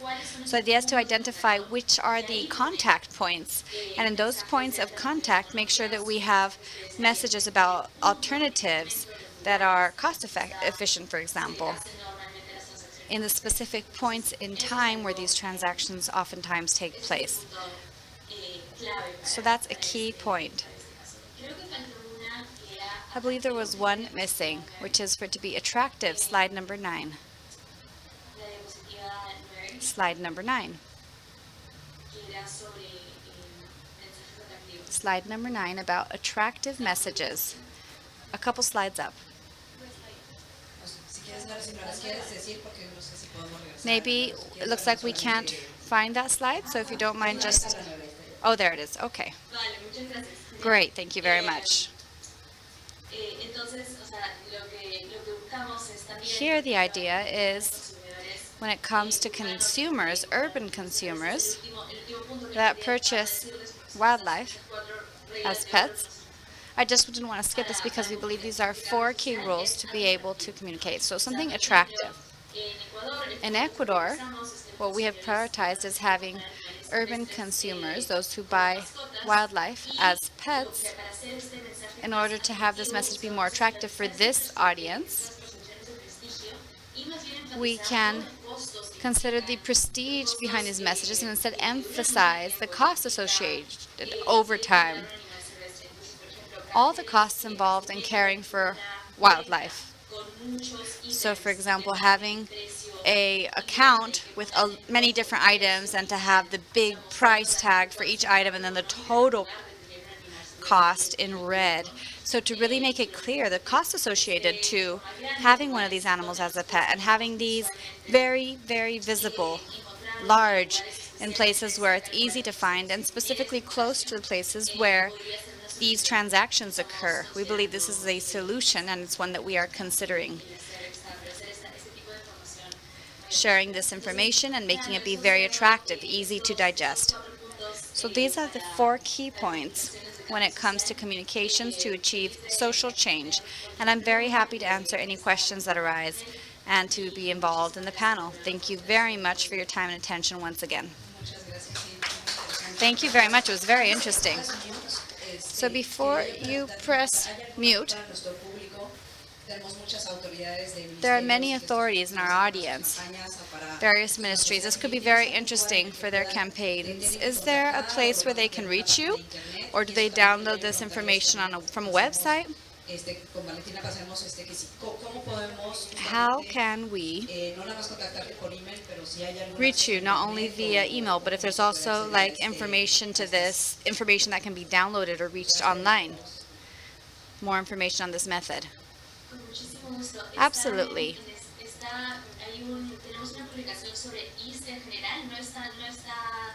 There's a publication in more general terms, not specifically discussing wildlife, but more in general that can be applied to any topics, which can be found on our website. And I'm very happy if you ask and send me an email. I just shared my email with you, and I'm happy to share these slides with you as well as more information, more specific information with regard to behaviors linked to conservation. Unfortunately, these presentations are very short. We're only seeing the general information, but please do not hesitate to reach out to any of the panelists for more information and details. There's much more behind each of Daniela's projects. So what they're trying to implement in the project, there's much more behind it. So please reach out to them, because what we have here is just a brief glimpse of what they have. So I don't want to take up more time to wrap up this panel with Valentina, who also has something very interesting to share that's not oftentimes discussed in these forums. Thank you. Ale.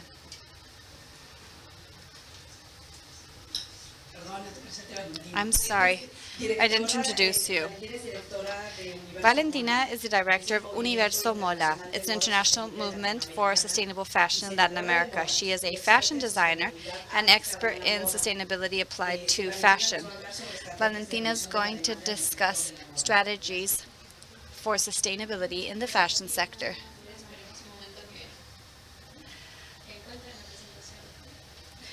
Just one sec while I find the presentation.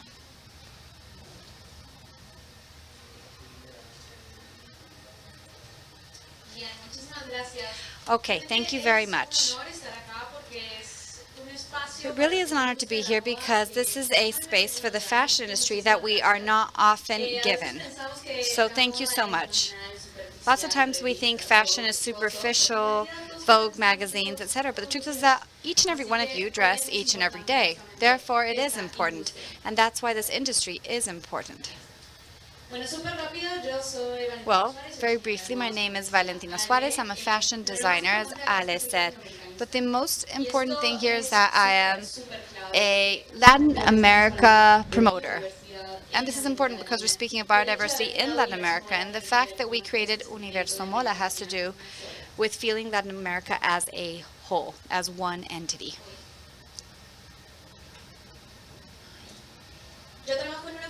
I work at a foundation called Entre Soles y Lunas. This foundation is based in Uruguay, and we work in line with 3 key pillars: heritage, fashion, Well, this has to do with how we as human beings can help to reassess who we are. And who we are also has to do with our natural heritage and our cultural heritage. When we speak of sustainable development, we're speaking of dignifying life. And our life has to do with our environment as well. So, based on this, we created Universo Mola. Universo Mola is an international movement of sustainable fashion, sustainable Latin American fashion. What we do is promote networking among the entire chain in the fashion industry. So we're not only designers, we're also craftspersons, producers, weavers, salespersons, transporters. We are many different professions that are part of this industry.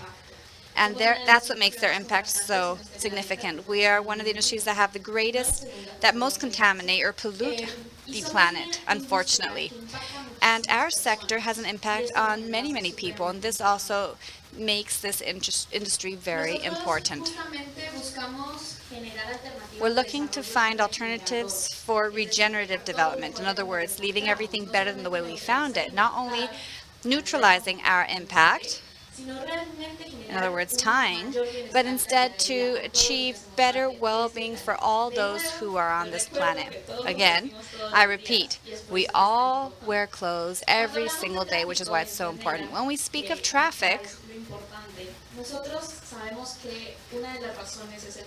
of wildlife traffic, we know one of the final uses is in fashion. This use in fashion has to do with skin, scales, feathers, hair, fangs, among other parts of our beloved animals. Look at these awful figures that I found in 2013. It looks like it was a long time ago, but it was not long ago. In international markets, 3,500 tons of reptile skins were sold. We know these are among the skins that are most trafficked. This has an impact equivalent to about $650 million, and it's equal to 50 million animals, practically the population of humans in Colombia. Just imagine. We have many different species that are part of the fashion industry, part of illegal traffic. We have kangaroos, llamas, foxes, dogs, that we know of from the films, for example. Something else that's very important here is the luxury aspect of things. And I'm going to discuss this for a moment because among this world of illegal traffic, there are two main motivations. The first is economic or financial. It's very profitable, as we know, and the other is a cultural aspect, which is what I'm going to focus on because it's what I'm most familiar with. So the first has to do with communities' beliefs. This is something that we discussed this morning, and it has to do with cultural beliefs, for example, when it comes to lucky charms or linked to abundance or amulets that have to do with cultures, communities, and their worldviews. But that oftentimes doesn't mean that this is okay. And this is something that we need to keep in mind. And of course, lots of this is sourced from exotic species. This is one of the ones that most concerns me, but that is also very easy to change, as Paloma said, and it's the resignification of luxury. And this is something that can be addressed from the sustainability standpoint, more generally speaking. So aspirational fashion sells us a lifestyle to aspire to, how we should be or act. And when we say that luxury is to be wearing foxskin, we're doing things wrong. That's something that we can change. This behavior, this consumption behavior. So the message we can give is that that's not exotic or extravagant. Wearing animal skin, we need to change that way we picture in our mind. There's something else that we identified at Universo Mola, and it's changing business models. This has to do with luxury companies or fast fashion that are using very contaminating systems. But additionally, we can identify new materials because that's basically what we're speaking of, materials. And we can use regenerative materials, such as, for example, linen, jute, or other materials that come from a regenerative culture, not monocultures. I repeat, this is important.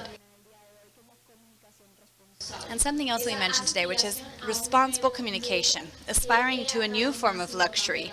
And this here is what's the most important aspect, being able to change consumption trends via meaningful communication. I'll be brief here. Business models that can support us. Secondhand selling, resale, vintage, upcycling design, which means designing based on existing materials, or on-demand and pre-order, which are other business models that can help us to compensate for fast fashion, which is what we're used to. When we're referring to materials, we have biomaterials, regenerative fibers, and even fiber recycling. Of course, we need to consider many, many different aspects within each and every one of these universes. And finally, when referring to responsible communication, we have campaigns, sales points. We oftentimes forget that that is where we have the first point of contact with the purchase. Advertisement. I don't know if you saw that Gucci ad, or the luxury brands that are harming us so significantly. So it starts there, re-signifying luxury. And finally, events. And on this point, I'd like to highlight that the London Fashion Week was the first one that said it was going to be fur-free. In other words, they were not going to allow fur on their catwalks. This is of utmost importance because it's these large spaces or stages where we can begin to reduce the demand for these materials that lead to illegal trade of wildlife. Thank you very, very much. I'm leaving you my contact information so that you can follow us and know what we're doing in Latin America. And please feel free to reach out to me today or tomorrow. And tomorrow there will be a side event where we're going to discuss these topics in greater depth. Thank you very much. Valentín, hiciste 2 minutos, lo hiciste en 2 minutos. Perfecto. Yo tengo ahora... Thank you. And now, well, there are a set of questions, but we don't have enough time. But if you have questions, which I think is the most important part, I also have a list I made myself of some questions, and I know that there are different representatives from a country. So first of all, I want to ask to the audience here on site if there are questions. If not, then I'll start with my list of questions. Just aside one thing aside from the U.S. with the Lacey Act, do you know of any other country that has adopted any legislation on reducing on-demand reduction? We had besides the statements regarding, for example, the declarations, aside from the Lima Declaration, do you know of any other country that has perhaps adopted legislation? Because I think this is a very important point, as I mentioned in my introduction. There are very important projects, there are important efforts also carried out by civil society. As, for example, the presentation that Paloma shared with us is very important. However, I do think that there is also the legal component, and as the resolution, the CITES resolution states, it's very important that these is applicable in terms of law.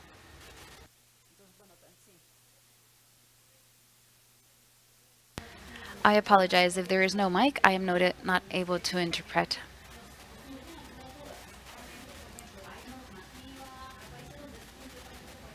The interpreter apologizes. She's not speaking through a mic.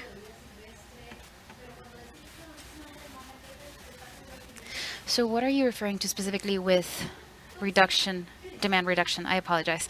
I need to restate my question. So from the ministry, for example, there are some countries that have been working on this resolution, and that, for example, wildlife products, for example, such as fur or others, cannot be used for clothes or accessories because these are public domain assets. But when you're talking about demand reduction, are you referring to what specifically, or how do you perceive a government doing demand reduction specifically?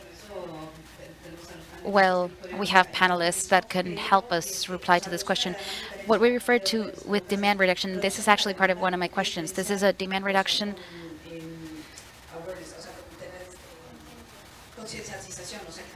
in terms of awareness. Raising of awareness should be equivalent to demand reduction. Are they, let's say, on a parallel level? How do we manage this? How can we work with these? I know that in all Central American countries, and I am 100% sure of this, there have been certain educational programs focused. OIS has quite a strong program for all Central American countries, specifically the Dominican Republic, in terms of, for example, pet maintenance. For example, do not purchase wildlife animals as pets. All this is very much associated to regulations of countries in the region, at least the Central American one.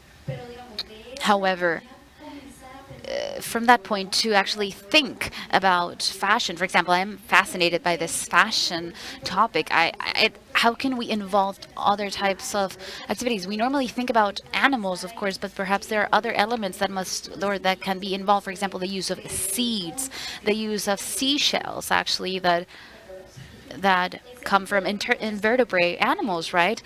In Costa Rica, for example, in terms of anthropomorphical species such as butterflies that also need specific regulations. I think I could expand on topics, and perhaps I'm providing much more questions than answers. I think in the work that you've led in Costa Rica, you're definitely at the forefront of this in terms of demand reduction awareness.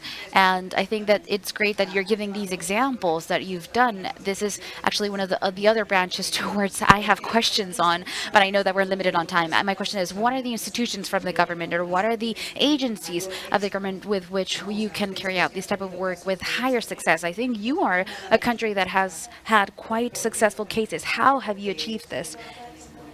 Who did you involve? What are the stakeholders in these activities? And who did the final user, for example, know about this? I mean, I think one of the key questions is the final users have this awareness about what are the consequences of, for example, illegal traffic, and perhaps they don't have full knowledge of what happens in the full range of the scale, of the chain. Very quickly to reply to this question, I think one of the most important topics is that academia, organizations, and the state must work jointly to create these partnerships. And as a result of this, they can create this raising of awareness through different programs and activities to really approach the civil society at a general level. This is then linked to communication campaigns that can have high impact. And I think in this way we can really achieve an emotional and a societal level, and also a governmental level, to really achieve demand reduction. Very, very briefly to answer this question, well, we must give a closure to our session, but please contact the panelists if you want to forward them your questions. And it's key to have the support in these different success case studies, because in Latin America we have several of these, and we must learn lessons from them. Thank you.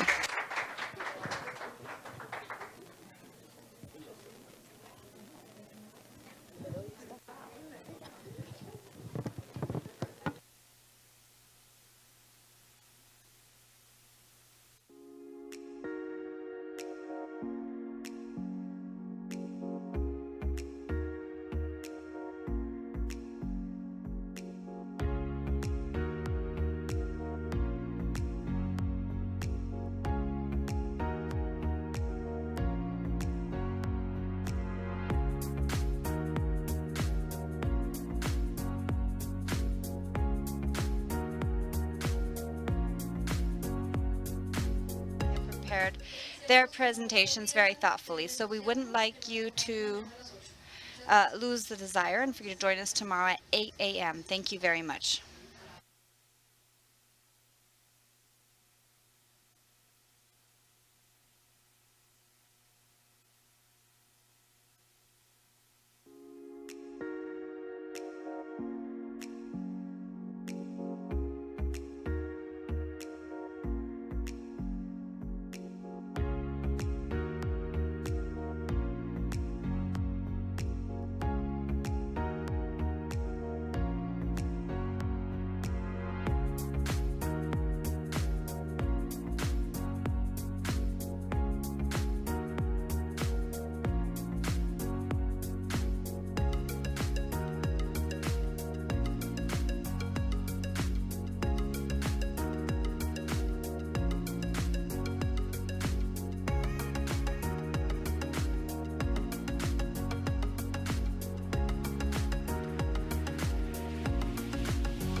Good afternoon, everyone. Thank you for being part of this panel where we will talk about the role of creative industries in the protection of flora and fauna of wildlife in Latin America and in the world. Today we will be joined by Tim Flash, UK-based photographer, renowned photographer for his endangered species photographies, but also by the linkage he has and the bond he has with these, and how we will talk about how he's been able to portray the bonds of people with endangered species and nearly extinct species. We also have Simon Mejia. He is the founder and leader of Bomba Serio Colombian band, and who recently is working in a musical record inspired and dedicated to natural sounds. Very much recommended work for those of you who haven't listened to it. And we are also joined by Elizabeth Unger, director and producer of the documentary Tigre Gente. This is a documentary that narrates the story about how the jaguar in the Latin American region is becoming the new victim of illegal wildlife trading in the Latin American region. And well, she will tell us a bit more about how they discovered this problem and what has been the impact of the documentary Tigre Gente within the region and the audience. So we can start by having you each tell what is the role, in your opinion, of the creative industries in terms of the protection and conservation of species, be these endangered or not, and how from the arts we can engage in this endeavor. So Tim, perhaps you could start by telling people what is the role from photography in terms of promoting preservation of flora and fauna specifically. Hello, good afternoon. It's an interesting question about what is the role of the creative industry, and I'm a believer that this is one time when the arts and sciences, in a sense, should work collaboratively. And that the one interesting thing is you can have, I think it was George Schorler, a very famous botanist, who said, you can have the best science in the world, but unless emotions involved, it's not very relevant. And I think the point is that the arts deal with emotion and feeling and empathy. And it seems without empathy, you don't get pro-environmental outcomes. So I'm a great believer that it is a time to collaborate. Simón, ahora cuéntanos tú cómo la música. How did you reach this path in terms of supporting or protecting, or what is your inspiration for music to be surrounded by all this wildlife? Yo siento, yo descubrí en un punto de hacer música. In my musical path, specifically creating music here in Colombia, I discovered that folkloric music or traditional music here in Colombia, or from many parts of the world, but specifically traditional music, meaning the music that is connected in a way with the earth. For example, indigenous music in Colombia is deeply rooted to the earth, and music that comes from, for example, Africa, that came throughout time to the Americas is also music that is deeply rooted with the earth. And I think I have been very interested in all my career in a specific music, and we all come from, in a way, this traditional music of Colombia. So I realized what was the root of the root of the root of those type of music. For example, the sound of birds, the sound of water flowing, the rhythms of nature, and some instruments even are made out of natural elements. Therefore, it's a very deep connection. And it made me realize that music, at the end of the day, comes from nature. And in the sense that, to the extent that nature does not exist, well, music will also cease to exist. That's how I think of it. So I felt that, well, if nature and earth are endangered, well, music is also endangered.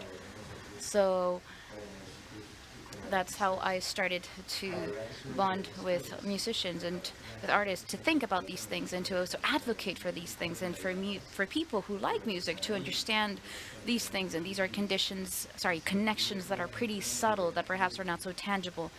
And I believe that to the extent people are more connected with these subtleties from nature, from life, such as, for example, what we lived in the pandemic. Well, cities stopped, the world stopped, and people in the cities started to realize that birds sang while feeling them right out of their windows. And I think that actually made them relate to birds in a different way and to the sound of birds. And I do think that music has this power, and accompanied by the word and us expressing this, I think, is an effort of us raising awareness and perhaps overcoming this barrier that we've built that disconnects us from nature.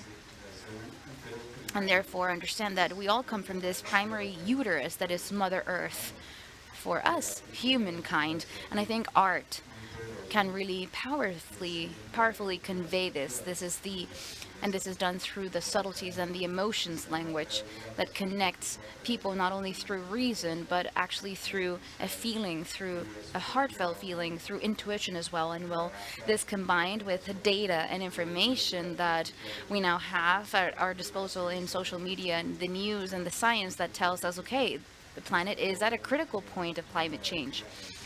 And to the extent that people are more aware and that are perhaps more connected to that very much alive being that is breathing all the time around us, which is nature. Well, thank you, Elizabeth. Welcome, and thank you very much for joining us today.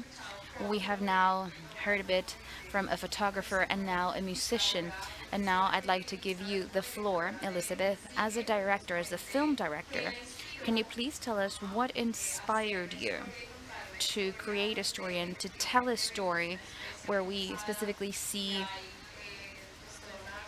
a specific species, right, and the whole struggle, and perhaps even a hopeful message amongst the people who are actually fighting and struggling to save these species in the jungle. So Elizabeth, could you please tell us what was the origin of this idea, and what is the role perhaps of the documentary you made in this struggle, or in this fight? Thank you so much for having me. I really appreciate being here. For me, being the director and producer of this documentary, the idea for this took place 7 years ago. I had a degree, a biology degree, and I was interested in wildlife conservation issues, but I did not want to write an academic paper. I really wanted to showcase this issue through a storytelling lens, and specifically through a really cinematic medium that is film, documentary film. I wanted to make something that was really beautiful and raw and riveting and character focused, to show two people's, journeys into this jaguar trade that's taking place across Latin America for the Chinese black market. And I think through what we did in the film, it's something that's very moving and enlightening and has a lot of meaning. It has the capacity to change hearts and minds from people, in living in the communities out in these rural areas, all the way up to the highest decision makers in government. And I think that that's the type of reach and access a film can have, instead of an academic paper, which is going to be read and analyzed by select few people in academia. And so for me, the journey to do this film 7 years ago, I thought it was going to take 6 months to do a short documentary about this issue. And it ended up taking 6 years. And now the film finally had its world premiere at Tribeca Film Festival in New York City last year. And we're embarking on an international film festival run. And we're speaking with a number of distributors to figure out where the film is going to land. So I'm excited to showcase the first 10 minutes of Tigre Gente at the reception tonight. And I'm looking forward to, hearing the reactions and getting a lot of people across the region to see this film. I think it's necessary to see it.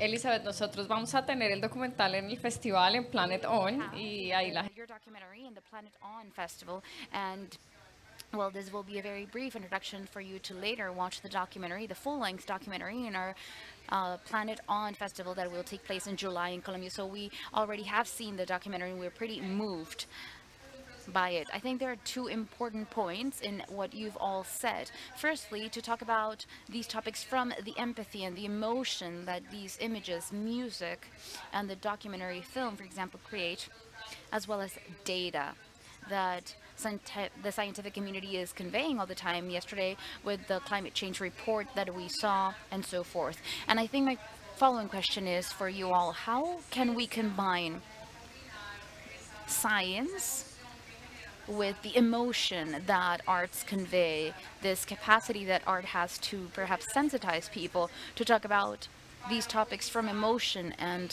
feelings, to actually create change, to create actions that can really help us conserve, protect, or really change actions that perhaps increase or accelerate climate change? What is your opinion on this topic about how can we combine perhaps these two fields? Who would like to start?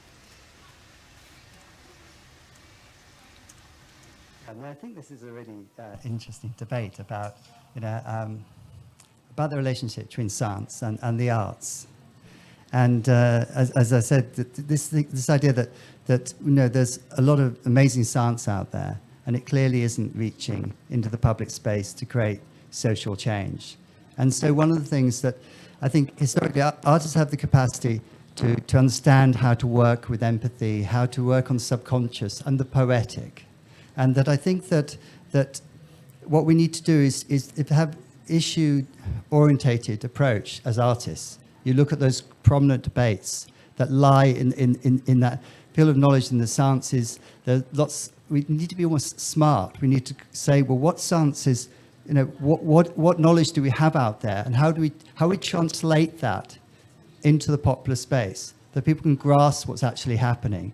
Because I think that and that's the role, I believe, that we have to play. In that sense, it means it's a transdisciplinary approach, where we're actually working as a team. And today we've heard Jane Goodall, for example, speak in a very emotive language about how we're losing the threads and how if it was a tapestry it would fall apart or disintegrate.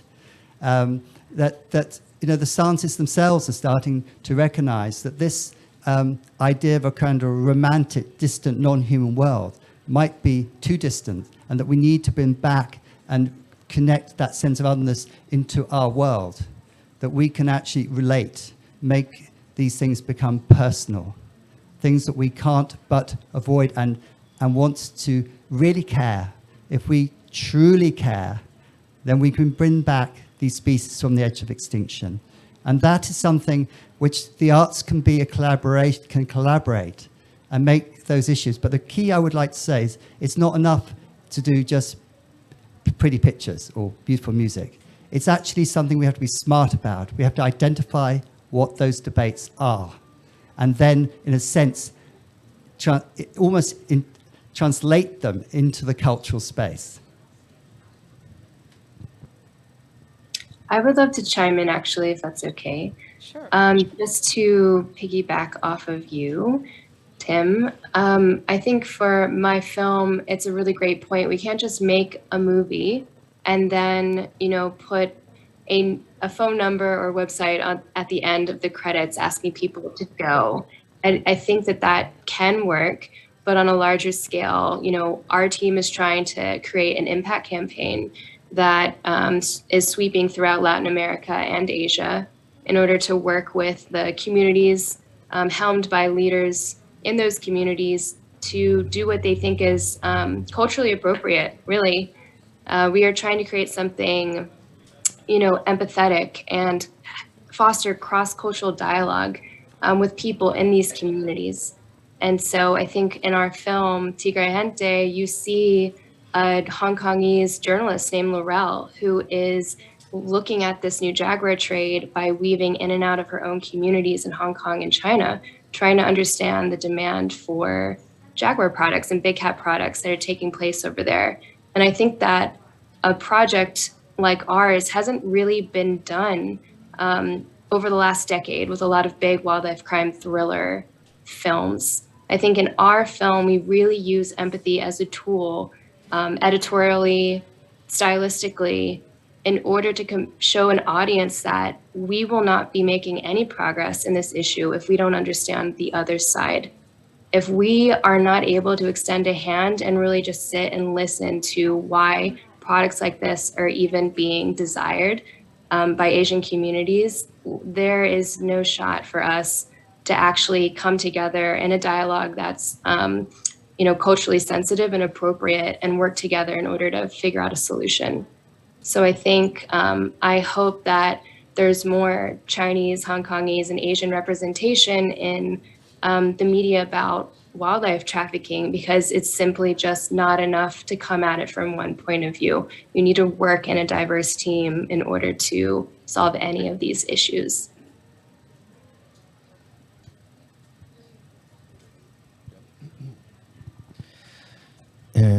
Sí, el otro día escuché un concepto de Brian Eno, que es una persona que admiro mucho, y hablaba de que no. And he said, we shouldn't be perceiving this moment of humanity as a climate crisis, but rather as a climate opportunity, as an opportunity to change the models in which we live, because people with abundant information that we all receive in social media, news, etc., people are overwhelmed, so overwhelmed that they can't really grasp what's happening. So what happens actually when we start collaborating from different disciplines and fields? Well, we can see things from perhaps a more enlightening perspective, and actually realizing that what we should all work towards to changing the models from which we relate to the earth. And I think that that is actually a more graspable change. Instead of thinking how we can change our economic model, it's about changing the ways in which we relate. And I think the arts is a really, really powerful tool so that people can really understand and grasp perhaps other dimensions of nature and what connection and disconnection can mean. And additional to this, I want to say that be it in the arts, music, film, internally, we as an industry must start being part of that change. Because there's all this work about raising awareness, of trying to understand local communities and so on, but our industry and the way it produces can also certainly change, as the idiom says in English, you need to walk the talk. And this is a long process. This hasn't certainly happened here, but I do believe that it's about also aiming the way in which we produce, from a music album to a film. We also need to understand that the way we produce generates a negative impact on climate, and I think that that should certainly be the way. And from the arts specifically, we need to also pressure so that other industries and audiences start also being much more aware for this to change. Well, I think that we have two different points that I would like to perhaps deep dive on. The first one makes reference to the relationship between the art, specifically the photographs, the music, and the film that you create, and how the audience perceives it. How is, for example, the audience attracted to a photograph? How perhaps that person didn't feel that animal so distant to their reality, which is what happens today, I believe, that we feel very distant to nature. And what Tim's work does is actually connect people's lives to that animal. And for example, in the work of the film Tigre Gente, is basically the community responding to a threat of a species that is not so known, and also an animal that has not been seen by most. Jaguar is actually sort of a myth in all the Latin American region. So I would like for you to tell us, how did you achieve through your work to capture those moments so that we as audience members feel moved from very deep emotions, and also feel the need to preserve these animals?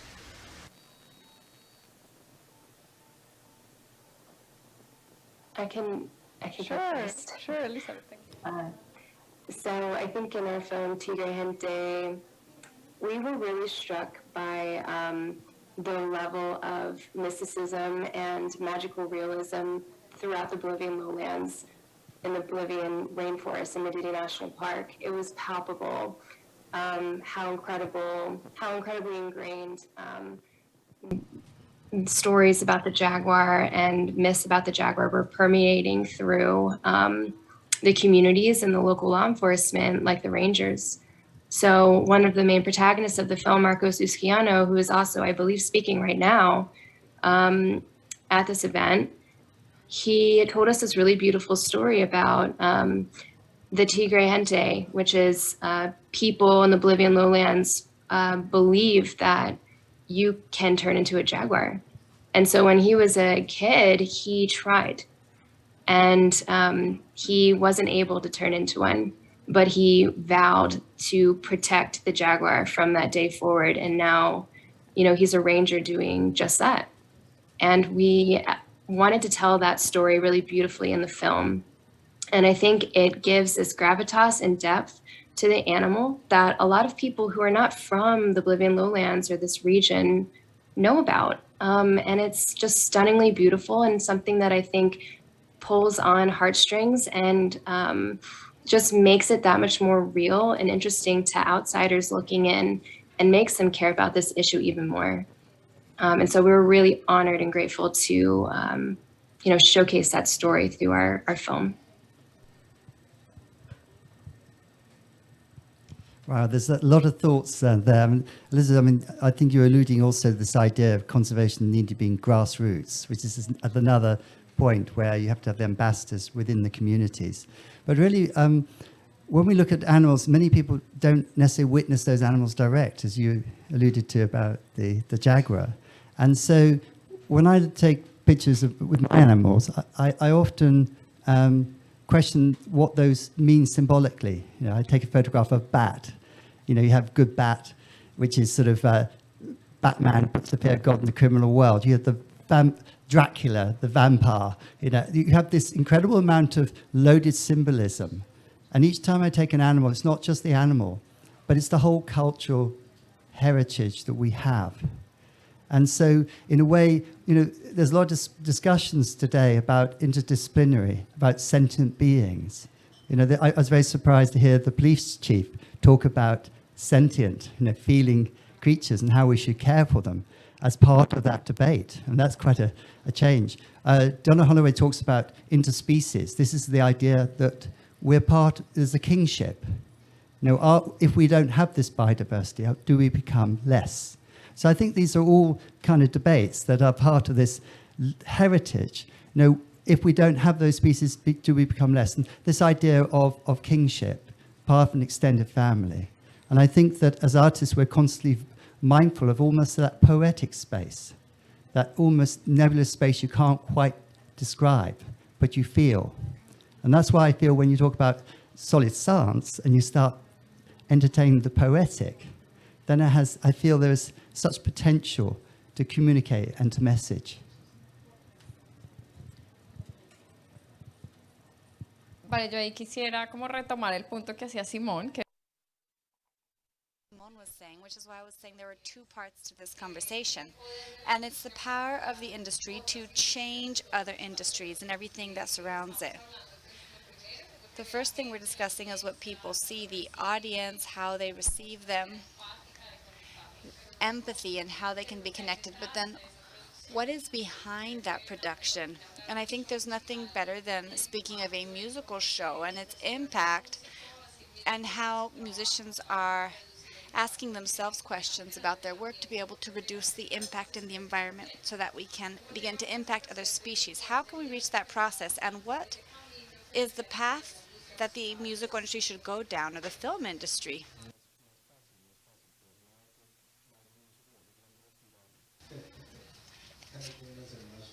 Well, it's not easy. Many people want to retire, but this is something that happens in all industries, really. For example, in the oil industry, the plastics industry. Sometimes we forget that, especially with the creative industries. We forget that they are industries as well. They are producing, they're creating emissions. Everything we do as humans have some kind of an impact. So I think it's an interesting part of the conversation, because this is something that has been going on for quite some time. But from the side of artists, we're asking ourselves many questions. How we can do things sustainably. But in any case, we say, okay, we can offset it in X way. If we say the only thing we're going to offset are flights, say, and how about land transportation? We could maybe offset it if we support a conservation project in the Amazons or in Africa or in Asia.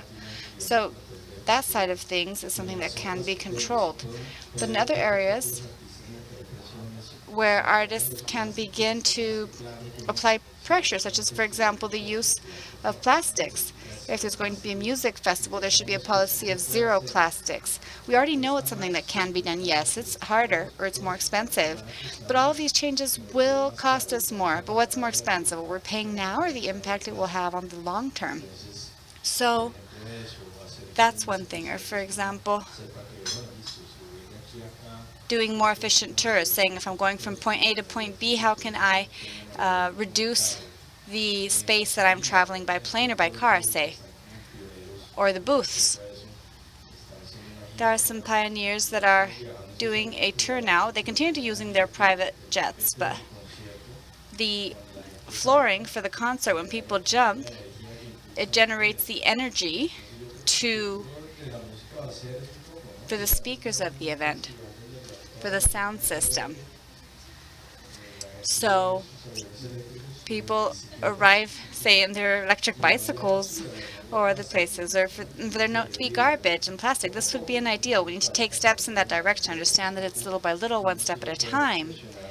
But we can begin to apply pressure on the promoters, those who are producing plastics. We can begin to apply pressure because this change can happen. It's not easy, but it can be done. And I believe this leads us to another question. Also, for those who are connected via Facebook and that are seeing us, we can ask them questions, and I'm sure we will. But the other question for Team and Elizabeth, in line with what Simon was saying, and it's, how do you connect this data and share it with others? Because, of course, when you see an image or a photograph, but that photograph, when you don't have the full context,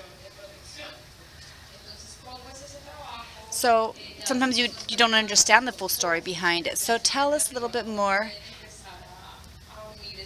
how we can begin to join efforts to change things. I know you've already shared how it can be done from creative industries, but from a photograph or a documentary, how can we begin to share the context or the messaging behind that image or documentary so people can understand the reason behind that photograph or that documentary? These are big questions.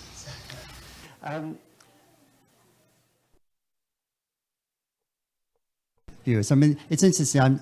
We haven't really talked about. We're on the edge of the sixth mass extinction.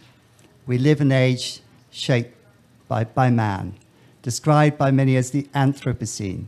The idea that we're creating something where we're having choices today which are unique to our time, and I would suggest that we have to rethink the way we both depict animals or the natural world to connect us powerfully. Now, you asked me the question specifically about a particular image. Well, one of the things about the arts is much of it's ambiguous. That is that, ultimately it has multiple possible meanings. But as artists, it doesn't mean we're not interested in those potential different meanings. It's that there's a kind of slippage. So I spoke about the bat and the symbolism, the good bat and the bad bat, for example. But this is true of so many things. But this space is a really important space in the creative arts, that you have that kind of slippage of association. But the real thing we're dealing with, it's about this relationship between making something personal.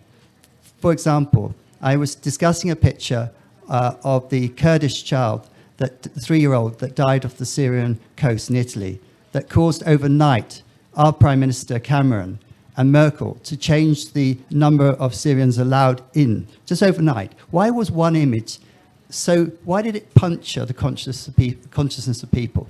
I'll tell you my thoughts on that one. The child you see dangling, just the feet, and you see the Velcro shoes of that child. Now, if you're a parent getting your child ready for kindergarten in the morning, and you have that sense of the vulnerability, and Nick Yu's shot of the Napan girl that changed the course of the Vietnam War. Now, I'm talking about things that bring that sense of a distant, non-human world, be it wildlife pictures, into our space. To make that change, you have to personalize it and understand that messaging has to really puncture our consciousness.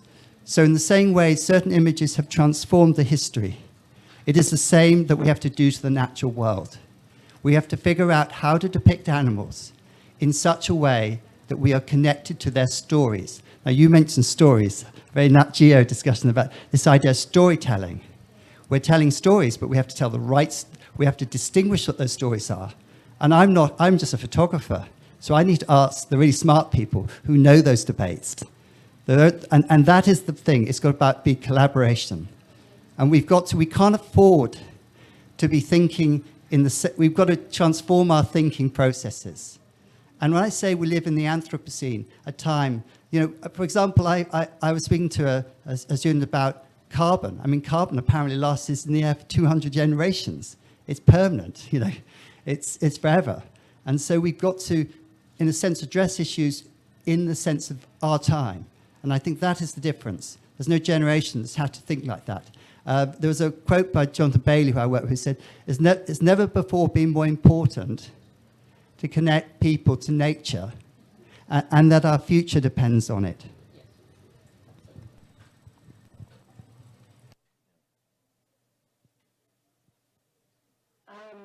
I think what's so interesting about the medium of documentary, it's kind of like an opposite problem than what a photograph has. You can share a photograph really easily online, you can see it in an instant.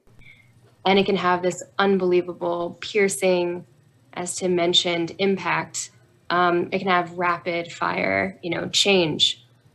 In order to showcase a 90-minute full-length documentary, you really need people to commit.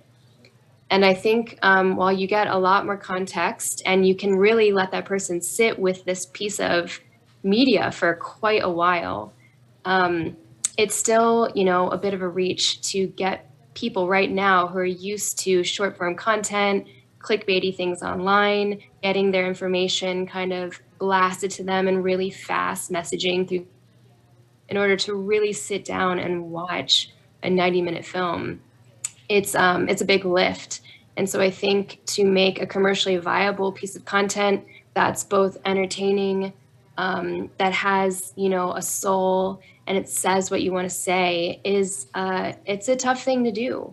I think with our film, with Tigre Gente, we hope that this film can be considered a case study, because even though the film showcases jaguars, this, beloved, macro fauna that a lot of audiences will take to, we think that these types of stories, putting the characters first, the people who are investigating this wildlife trafficking and seeing this issue through their eyes, done in this empathetic way, could be replicated and used for any other species. It doesn't just have to be jaguars. We can address these problems using a methodology that fosters, like I said, cross-cultural collaboration and dialogue, empathetic approaches, and understanding in order to really look at these problems across the spectrum on any continent where animals are being trafficked. So I think our film, alongside a diverse team, really thoughtful editorial decisions, and combined with a very strategic impact campaign, can have this massive impact that we're looking for.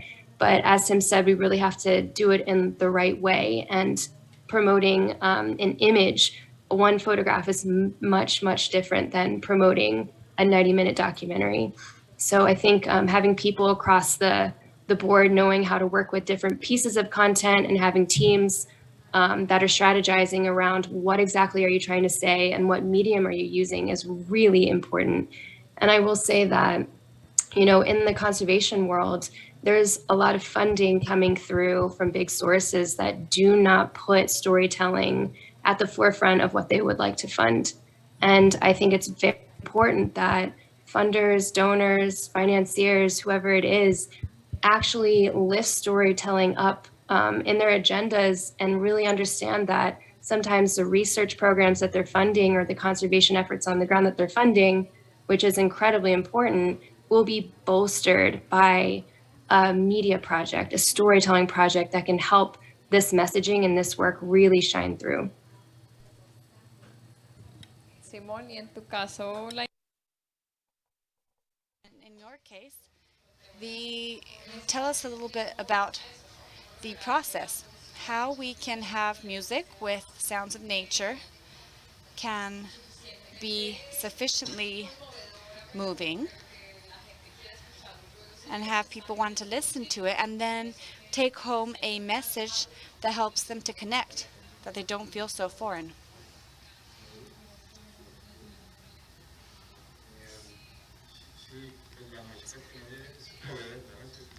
Well, music has power. Music is close to people, perhaps of the various arts. It's the one that most touches people. Because I feel that everyone have music as sort of the first thing you feel when you're in the womb. You feel sound, music.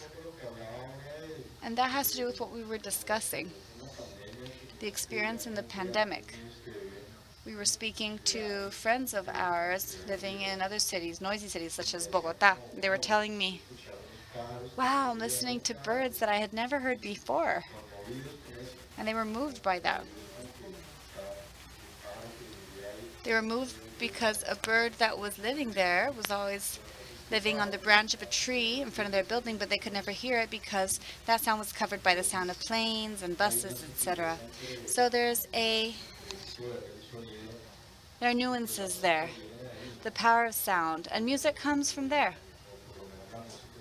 Or at least the music that I've felt and interested in, that I have researched, has a deep connection with that. Flutes from the indigenous peoples of Colombia imitate the sound of a bird singing.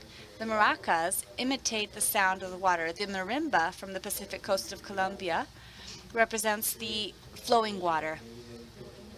So these are deep, profound connections that go back, they are ancestral, that make music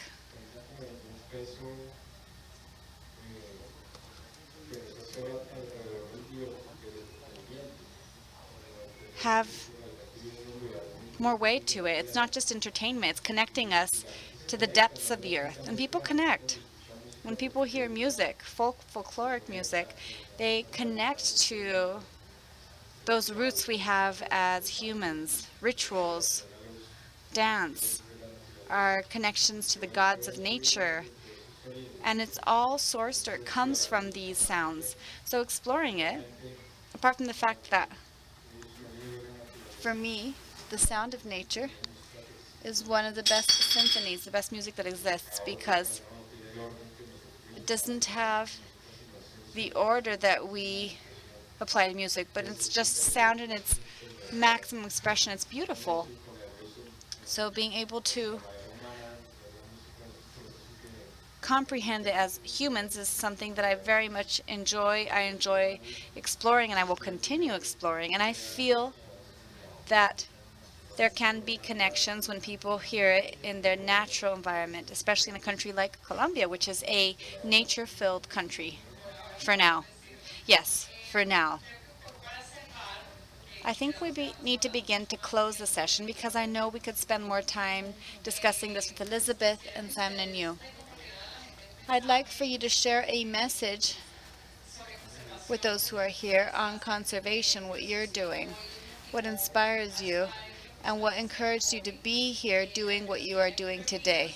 And what's brought us here together today, we're going to be sharing Tim's photographs with Simon's music and a portion of Tigre Gente. So we'd like to invite the people of Cartagena to come to the Torre del Reloj and turn this into something that has much more to do with community. That's the idea behind today. So I'd like to close with a message from each of you, for all those who are following us, a message about the empathy behind what you do and the inspiration that moves you to do what you do. I think that the biggest takeaway that I hope audiences receive from Tigre Gente is that there needs to be a stronger Chinese voice in this conversation when it comes to wildlife trafficking. I knew one of the protagonists, the Hong Kongese journalist Laurel Chor. She's a fellow National Geographic grantee I met years ago. And I had never seen anyone like her in a wildlife trafficking documentary. And I think it's just about time that these voices need to be heard. It's incredible that it hasn't really been done that much up until now. And I think that we could all benefit by sitting back and listening from those communities. And I hope that people take away that from watching the entire film when they're able.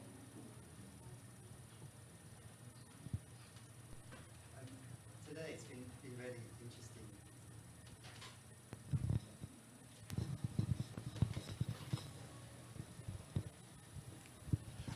It's really been really intriguing for me to hear so many different actors today in the sense of disciplines. Even, as I said, the police chief talking about feelings of animals and the different communities. And one thing I really want to emphasize and I take away is how important it is for us to collaborate.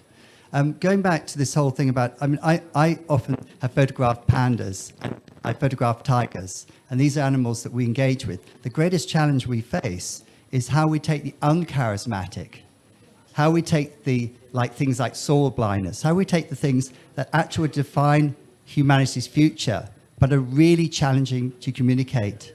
And that's why I believe we have to explore, examine how to communicate powerfully.